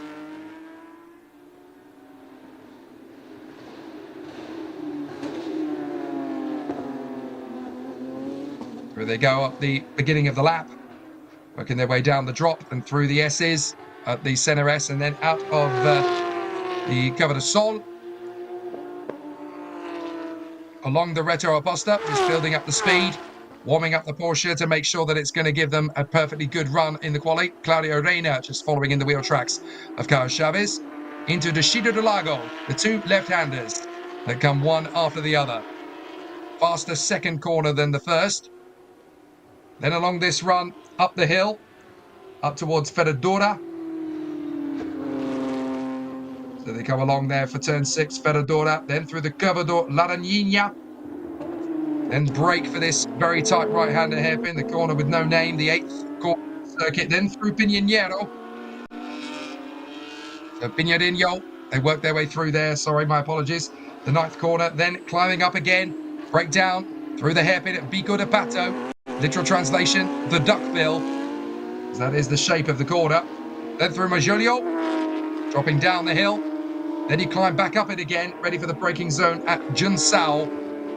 Turn in, gather your throttle very nicely, and then get back on the power, climbing up the crest. Along Subida dos Poches. That's going to be this next this next left-hander, keeping it flat on the throttle throughout. And then you keep it on the throttle as you charge through that left flick at Arquibancadas. So Arquibancadas is the final part of the circuit, across the start-finish line, across the speed trap, and then into the Senna S once again. So the banker lap has been set by Carlos Chavez. You're going to see a lot faster than that, though. 5.5 minutes still to go in the session. Claudio Reina and Eric Santos have opened their accounts as well. For the record, this man, Lucas Locatelli, is on a 1:43.7. You're going to see a lot quicker than that once they really get these cars up to speed. It's just staying out of trouble before you get to that point, essentially. Alci Feldman-Nito's done a 1:43.9 to warm the car up. Just quicker than Fabricio Chimioes and Eric Santos. Vanya Pontes is about to come across the line to get his first banked lap in. It's not really going to be a fast one, of course. Look how close Lucas Locatelli runs the car to the grass along the Reto Oposta and then drifts onto the curb. Now, if you get off the throttle for that corner, then that is okay and legal. It's when you gain time, it's when you gain an advantage through going wide on that corner that there becomes a problem. But most drivers will just back out of the throttle at that point and just dial in ready for another go. There is the red Tag Heuer machine, as opposed to the green one in Porsche Carrera Cup. That's the car, of course, being driven by Alci Feldman. This is the car being driven by Carlos Chavez, the leading rookie in the first qualifying session. Looks like he could well be on his way to do it for the second time. Up over the crest, ploughing through Subida dos Postes, and then running through Arquibancadas. So this is going to be the first fast lap for Carlos Chavez. What sort of lap can he produce? It's a 1:40.404, so it's still quite a way off from what we come to expect from these cars. There's a lot more still to do. Do not expect this to be the form that we'll finish off with from the drivers. There is a change to the front end of Lightning McQueen, or Alci Feldman-Nito, as he is known here in Brazil. They've obviously changed the front splitter of the car to give him a white one. So it looks as though Lightning McQueen's had his teeth whitened before the start of the race this afternoon. They may well get another red front bumper together, but that's rather embarrassing, isn't it? It's brand new livery. Out onto the circuit it goes for qualifying, and that front end of the car lasts no more than 18 seconds on the way out of the pits. So big problems. Lucas Locatelli, for the record, has gone quickest, 1:40.154. Carlos Chavez second at the moment in front of Alci Feldman-Nito, Claudio Reina, Mania Pontes, Eric Santos, Claudio Chimiao, and Fabricio Chimoes. So Carlos Chavez needs to respond to the pace that's been set by Lucas Locatelli. Now we're getting to see some sector times come down. 41.3 for both Chavez and Locatelli. That says to me that they're both on fast times. Carlos Chavez, fastest of all in sector 2, 34.113. Lucas Locatelli's best was a 34.383. So I have a feeling we're going to see a response from Lucas Locatelli fairly shortly indeed here. Out of Arquibancadas will come Carlos Chavez, but it'll still be job done. 34.7 in the second sector for Lucas Locatelli. It's not going to be his best form, but across the line comes Carlos Chavez. 1:39.420. That'll do for Carlos Chavez for the time being, at least. Definitely back to some exceptional speed once again. Now, in terms of the pace that was set earlier on, Miguel Mariotti obviously got a 1:38.9 out of it. So we're half a second away. Lucas Locatelli does a 1:39.996 to prove the point. Half a second off Carlos Chavez. What does Alci Feldman need to do? Fastest time, 1:39.234. That's how you redeem yourself. Excellent work from him. And naturally, Alci Feldman goes ridiculously faster than he did in the first session. He did a 1:40.5 after that trip into the barriers. Now he's done a 1:39.234. Much faster. So here comes Vanya Pontes. What can he do? His previous was a 1:42.0. It's back to a 1:41.0 now for Vanya Pontes in the D4U Porsche 99. But Alci Feldman is looking to get the ultimate redemption after his trip into the barriers on the exit of pit lane. So hopefully it's going to go much better for him this time. Certainly looks like it started well.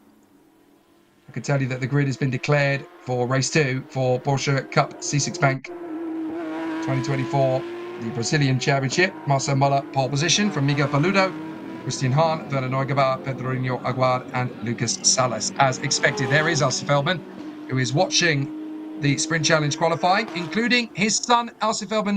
Not this man, ironically enough, because Alci Feldman is sponsored by Tag Heuer. You would have thought that the sponsor would go to Alci Feldman. It doesn't. It goes to the man on the top spot of the times now. Carlos Chavez, 1:38.939. Excellent run for Carlos Chavez. Back to the top spot with 35 seconds left on the clock. Here's Alci Feldman in another red car, although his is a bit more distinguishable because it's in Lightning McQueen livery. Lucas Locatelli goes second, 1:39.102. Can Alci Feldman respond? Lightning McQueen is back in town, 1:38.728. He goes quicker than Carlos Chavez. And I'm not sure there's going to be enough time to go for it again. They will technically have another lap they can start. And Carlos Chavez is going to push. Here he goes. So Chavez is desperately trying to take on Alci Feldman. Can he beat the Brazilian Lightning McQueen? Alci Feldman, top spot, 1:38.728 for the moment. Carlos Chavez in second, Lucas Locatelli in third. Then Claudio Reina, a second away from them. This is very much a three-man battle for pole position. Oh, a spin! That is Claudio Reina. Just as we were talking about Claudio Reina, he goes for a spin. Now, Carlos Chavez has got through that. Alci Feldman is coming up to that. So I don't think he's going to be able to retaliate. Did Lucas Locatelli get through? I think Locatelli may have had to back out of it. Well, Carlos Chavez is fastest of all in Sector 2. 33.769. Lucas Locatelli, did he have to back out of it? Locatelli did a 41.1 in the first sector. So did Feldman and Chavez. 34.0 for Locatelli. That's his personal best in Sector 2. Here comes Chavez. Is it Paul? 1:38.852. He can't get there. Alci Feldman will hold the pole position for the time being. Surely Lucas Locatelli's lap isn't going to be as fast as that. So Alci Feldman is coming through to finish the lap anyway, but he certainly doesn't have to. I don't think Locatelli's going to beat him. In fact, Locatelli does not beat him. 1:39.144. So Alci Feldman does a 1:38.840. That lap would have beaten Carlos Chavez's best anyway. So Alci Feldman bounces back from the embarrassment of the first qualifying session, spinning off on the way out of the pits, and rejuvenates himself to pole position in the second race. Excellent. So Alci Feldman, pole position of the rookies as Eric Santos goes across the line. But Alci Feldman, the young son of Alci Feldman, will get the job done in rookie. He is the fastest rookie qualifier. Excellent. Ironic, really, when he's not in a Tag Heuer car like his father is. Alci Feldman has the Tag Heuer Porsche, the green machine. And the Tag Heuer car in Sprint Challenge is actually the one that belongs to Carlos Chavez, who got the pole position in race 1. But this man, Alci Feldman, bounces back and gets the pole position, Lightning McQueen style. The livery looks fantastic, the new livery for this weekend. And just like a Disney Pixar movie, he has bounced back from the doldrums and got himself on top. Excellent work from Alci Feldman, running in the Rust-eze colours of the Disney Pixar Cars movie, which incredibly, would you believe, 2 years from now will have been 20 years ago since its launch. That makes me feel incredibly old. Alci Feldman, pole position in the rookie category of Sprint Challenge. ahead of Carlos Chavez, Lucas Locatelli, Claudio Reina, Claudio Chimiao, Vanya Pontes, Eric Santos, and Fabricio Chimoes. Excellent run from Alci Feldman-Nito. His dad will be very happy with him. He'll be proud of himself. He'll have bounced back in the best way possible. And that'll do very nicely for Alci Feldman-Nito. A good recovery after a difficult start to the session. That shows you how hard he was pushing. So very good work indeed then from the Brazilian Lightning McQueen. Alci Feldman-Nito gets the pole position in the rookie class. Now, how far up the grid is that going to put him? 1:38.728. It's a very competitive lap time indeed. So he makes his way down pit lane with a new front splitter. Okay, but the team are very happy with him. That's the way to bounce back in style. They're very happy. Look at Alci Feldman-Nito celebrating the way he should. He hasn't just got a new livery for his car. He's also got new overalls in Lightning McQueen colours as well. They look very cool. And Alci Feldman-Nito bounces back from disappointment in qualifying one. The teenager is the fastest rookie in the sprint challenge. Now, can he hold on to the pole position? Because a 1:38.728 is a very good lap indeed. So based on what we saw in session, the fastest time was a 1:38.9 from Miguel Mariotti. So the circuit is quicker, but Alci Feldman-Nito roly-polying in the pit lane. That's how happy he is. I'm glad we went back to that. We would have missed a bit of a fabulous celebration there from Alci Feldman-Nito. Excellent work, though, from the youngster. The teenager goes top. Now he lays down the gauntlet to all the sport and pro drivers. That's what I can do. Can you match it? Excellent lap from Alci Feldman-Nito. A great way to retaliate and come back to the fore after his mistake in Q1. But in Q2, for race 2, he will be the fastest rookie driver. But there's a whole host of drivers now who want to knock him off the top spot. He's certainly set the fastest lap of the day so far in the sprint challenge, because pole position earlier on went the way of Miguel Mariotti for race 1, and his time was a 1:38.95. Alci Feldman-Nito's just done a 1:38.72. So already 0.2 of a second quicker than the original pole position lap. But how much quicker is the circuit?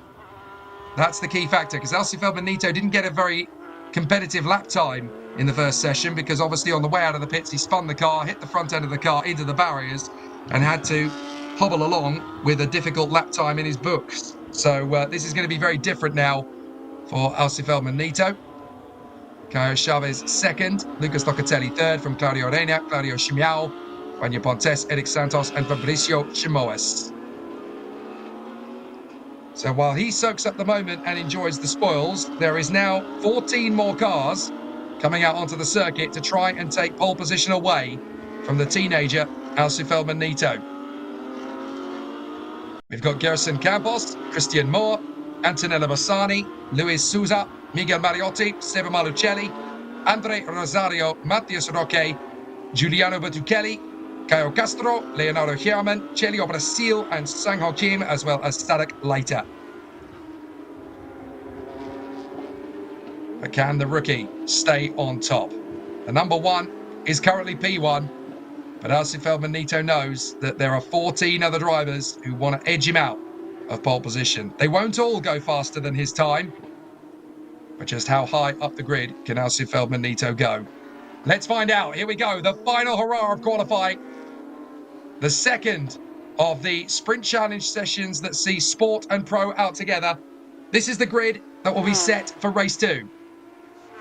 We already know who will be pole for race 1. That'll be Miguel Mariotti in front of Christian Moore, this man. But can Moore retaliate in the second session? Don't forget Seba Malucelli as well. He did a 1:39.1 in the previous session. That was good enough for third place as a sport driver, ahead of Caio Castro, Gerson Campos, Sadek Leiter, and Andre Rosario. Caio Chavez, his best time in rookie was good enough to keep him 8th on the final grid. But this time is quite significantly quicker for Alci Feldman-Nito, because they were in the 1:39s and they've gone a second quicker. So if the entire grid is going to go a second quicker, then we can expect a lap time in the 1:37s for pole position. And let's see if that's what we get. Sadok Leiter could be one of the favourites to do that. He's been a front runner this year. Don't forget how he led at Estoril and then going into the second lap, locked up on the rear brake bias, throwing him off the road and into the barriers and out of the race. Big disaster for Sadok Leiter. He'll want to bounce back from that. There is the 22. That is Caio Castro. That is the livery that used to be run by Alsu Feldman-Nito, incidentally. But Caio Castro has taken over the colour scheme. I'm not sure if that's the same car that Alsu Feldman-Nito used to run in, but certainly that is the same colour scheme. Vintage Formula One colours. And of course, those are the colours that used to be run by Ayrton Senna da Silva back in his Formula One days, from 1988 through to 1993 when he was a McLaren driver. So there is relevance to Brazil by running those colours. Not just through Ayrton Senna either, because of course back in the 1970s, in the 1974 season, those colours would also have been run by Emerson Fittipaldi, and they were again in the late 1980s and early 1990s when he was an IndyCar driver. He won the IndyCar Series and the Indy 500, don't forget, in those colours. So there's a lot of history with that particular colour scheme in Brazilian motorsport. Right, Leonardo Hierman broke down on his qualifying run, so did not set a respective lap time. So let's see if they can put that to bed this time. Well, this time he's gone around in a 1:48.3 for his first lap out on the circuit. And another driver who did not get a proper lap time on the board is the championship leader in the Porsche Sprint Challenge Brazil, Antonella Fastani. Let's see what she can do. So Christian Moore already trying to go faster than Alstu Feldman-Nito. He's not waiting around to get the job done. 4 minutes 40 on the clock. So Alstu Feldman-Nito ahead of Caio Chavez, Lucas Locatelli, Claudio Reina and Claudio Shimao. But in 6th position behind them is already Sadok Leiter, 1:40.804. Gerson Campos goes fourth on a 1:39.3. Here's Christian Moore. Are we going to go into the 1:37s? Are we going to do it yet or are we going to do it later? Well, Christian Moore's done a 1:39.3. There's more pace in this circuit yet. So Christian Moore does a 1:39.3. Just 0.03 of a second faster than Gerson Campos. Mariotti goes 6th. Antonella Bastani goes 8th on a 1:40.2. There is Leonardo Hierman. So the drivers are really starting to pound in the laps now. They're all just putting a decent banker under their belts, and then they're going to really go for it once the car is dialed in. But this is going to be positive when Leonardo Hierman crosses the line, because at least he'll get a competitive lap time under his belt. Just he, Chelio Brasil and Sang Ho Kim to do that. As Leonardo Hierman goes straight up to 12th, 1:40.362. But there's a lot more to come from this car. 3.5 minutes to go in the session. And now it's the sector times that we really need to be paying attention to. Fastest of all in Sector 1 is Miguel Mariotti, 41.092. Here's going to be the first pole position lap of this session from Sadok Leiter. Surely he'll go quicker than Alstu Feldman-Nito. He doesn't. 1:39.299. He's still half a second away from him. So either he's building up to the lap time, or that's generally the pace that Sadok Leiter has. Fastest in Sector 2, by the way, is Gerson Campos. 33.597 for him. That's quicker than Sadok Leiter and Christian Moore on this flying lap by nearly 0.2 of a second. So watch out for Gerson Campos. He could go top. But here's Christian Moore. Gerson Campos goes second. 1:38.751. Just a few hundredths off Alstu Feldman-Nito. But here comes Christian Moore. Top spot. 1:38.693. So Christian Moore is in provisional pole position. Here comes Caio Castro in the legendary racing colours of McLaren, as worn by Emerson Fittipaldi and Ayrton Senna back in the days.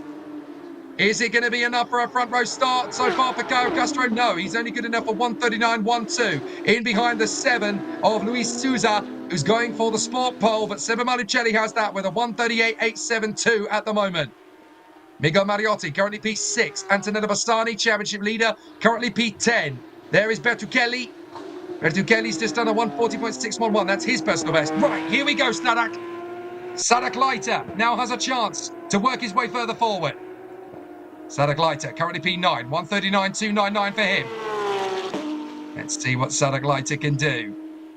Seba Malucelli is the lead right fourth. Sadek trying to get to pole position. He's got to go quicker than 1:38.69 to get to that point. He does a 1:38.85. 0.8 of a second away, Sadek.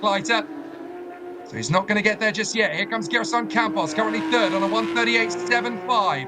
Just 1/10 of a second away. Sadek 0.2 of a second away from the pole time. Just under, in fact. 0.158 for Sadek. We've got 6 cars now covered by 0.179. So it's all going to come down to precision. Here comes Gerson Campos. Third at the moment. Can he go pole position? Across the line comes Campos. And he's not going to do it. 1:38.865. 1 minute to go. One last chance for Gerson Campos. Well, there's still going to be some other drivers to come through. Antonella Bassani, by the way, has done her personal best of 1:39.5 as she comes across the line, and it's good enough for 11th place. Miguel Mariotti has done it again. 1:38.603, just 0.09 of a second quicker than Christian Moore. Miguel Mariotti gets back on the top spot. Brilliant run from Miguel Mariotti. So that's 2 pole positions out of 2 then for Mariotti. But if Christian Moore can find a little bit more, then he's going to do it. Well, it'll be fascinating. They're on the final flying lap, everybody. The 100 goes through. That's Stefano Marichelli. He goes third. Whoa! That's not the racetrack, Miguel. That was way off the circuit for Miguel Mariotti. Fortunately, he's already done a clean lap. But this one isn't going to be. So let's see what happens as we come through. Stanko Kim is trying to get to the sport pole. That's Stefano Marichelli's time of a 1:38.711. What can Stanko Kim do? 1:42.3. Not really going to be the best that he has done. Time is up. So now, every time someone crosses the line, that's it. Game over. So how many more changes are we going to see before the end of this session is out? Leonardo Herman, by the way, is now the 2nd fastest driver in sport. That's how big a disappointment it was to see him on the sidelines earlier. Here's Caio Castro, currently 10th, trying to overtake Herman and Locatelli. But he needs to get a little bit more out of the car. 1:38 would put him up into 8th position minimum. But he really needs something from this last sector of the lap. Waiting to see the last couple of cars come through. Gerson Campos and Static Leiter have not improved. Neither driver going to get up into the top 2 rows of the grid. Alcifel Benito, by the way, who was fastest of the rookies, is still all the way up in P4. And that'll be a great start for him. So let's see, can Christian Moore take one on Miguel Mariotti, or is it going to be Mariotti all the way? Here's Caio Castro. Castro wants to finish strong. Fastest of all in Sector 2 is still Gerson Campos. No change really for Caio Castro. He doesn't improve. 1:39.355 is all he can get. And Marichelli comes through. So does Christian Moore. No improvement. Miguel Mariotti gets the pole position for the 2nd race in a row in the Porsche Sprint Challenge. Excellent from Miguel Mariotti. Back-to-back poles here at Interlagos. He got the pole for race 1. He gets it again for race 2. Stefano Marichelli gets the sport pole, 3rd fastest time overall. And he'll line up on the 2nd row of the grid alongside the fastest man in rookie, Alcifel Benito. But there's clearly still some mechanical woes for the championship leader, Antonella Bassani. She is all the way down in 13th on the grid for this one. And she will start race 1, don't forget, from 21st. So this is going to be a race where her opponents can really take a meat out of her championship advantage. But for Miguel Mariotti, it's jubilation. 1 pole is good. 2 poles is better. Miguel Mariotti will start both races from pole position. There is Stefano Marichelli, fastest in sport for the 2nd race in a row. And he can be very happy with that. Very good run indeed. So really exciting battle then for all of the contenders out there. But well done to Miguel Mariotti. That is now back-to-back pole positions here at Interlagos. It's a little bit behind the schedule, but that lap was worth waiting for. 1:38.603. Just 0.09 of a second faster than Christian Moore. That was a proper battle to pole position. Stefano Marichelli was able to run in his wake to guarantee the fastest time from sport. Look how hard Miguel Mariotti was prepared to push. Excellent work from the Grand 7 Porsche squad. Victory in qualifying 1, victory in qualifying 2. Double pole for Miguel Mariotti. And that will really set us up for some fantastic races tomorrow. Excellent performance from Miguel Mariotti. That's definitely going to help his championship aspirations, especially with his main championship opponent, Antonello Bassani, starting 21st and 13th across the two races. You're going to need some drama to spice this up. The good news is that wherever Antonello Bassani goes, the championship is always lit. We're going to see some really exciting battles for all of the contenders out there. Really good racing, really good qualifying on the slippery, greasy surface that is the Autódromo José Carlos Pache. And we've had some amazing battles out there on the course. So it's Miguel Mariotti on pole position twice. Very deserving indeed. And then, of course, in the Porsche Carrera Cup Brazil, we've got pole positions for two very different drivers. We've got Pedrinho Aguard for race 1 and Marcel Müller for race 2. Join us later when we're going to have more fantastic action out on the circuit in the Porsche Carrera Cup Brazil and Porsche Sprint Challenge Brazil. Race 1 taking place in a little under 4 hours' time. And then, of course, race 2 will be tomorrow in fantastic fashion as well. But two great battles from our qualifying sessions. We hope you've enjoyed it watching along here on Motorsport TV. I'm Jake Sanson. It's been a pleasure to be with you once again. We're going to get some great races from this Interlagos circuit. Pole position for Marcel Müller and Pedrinho Aguard. And then a double pole for Miguel Mariotti. Join us for more action as the race weekend unfolds.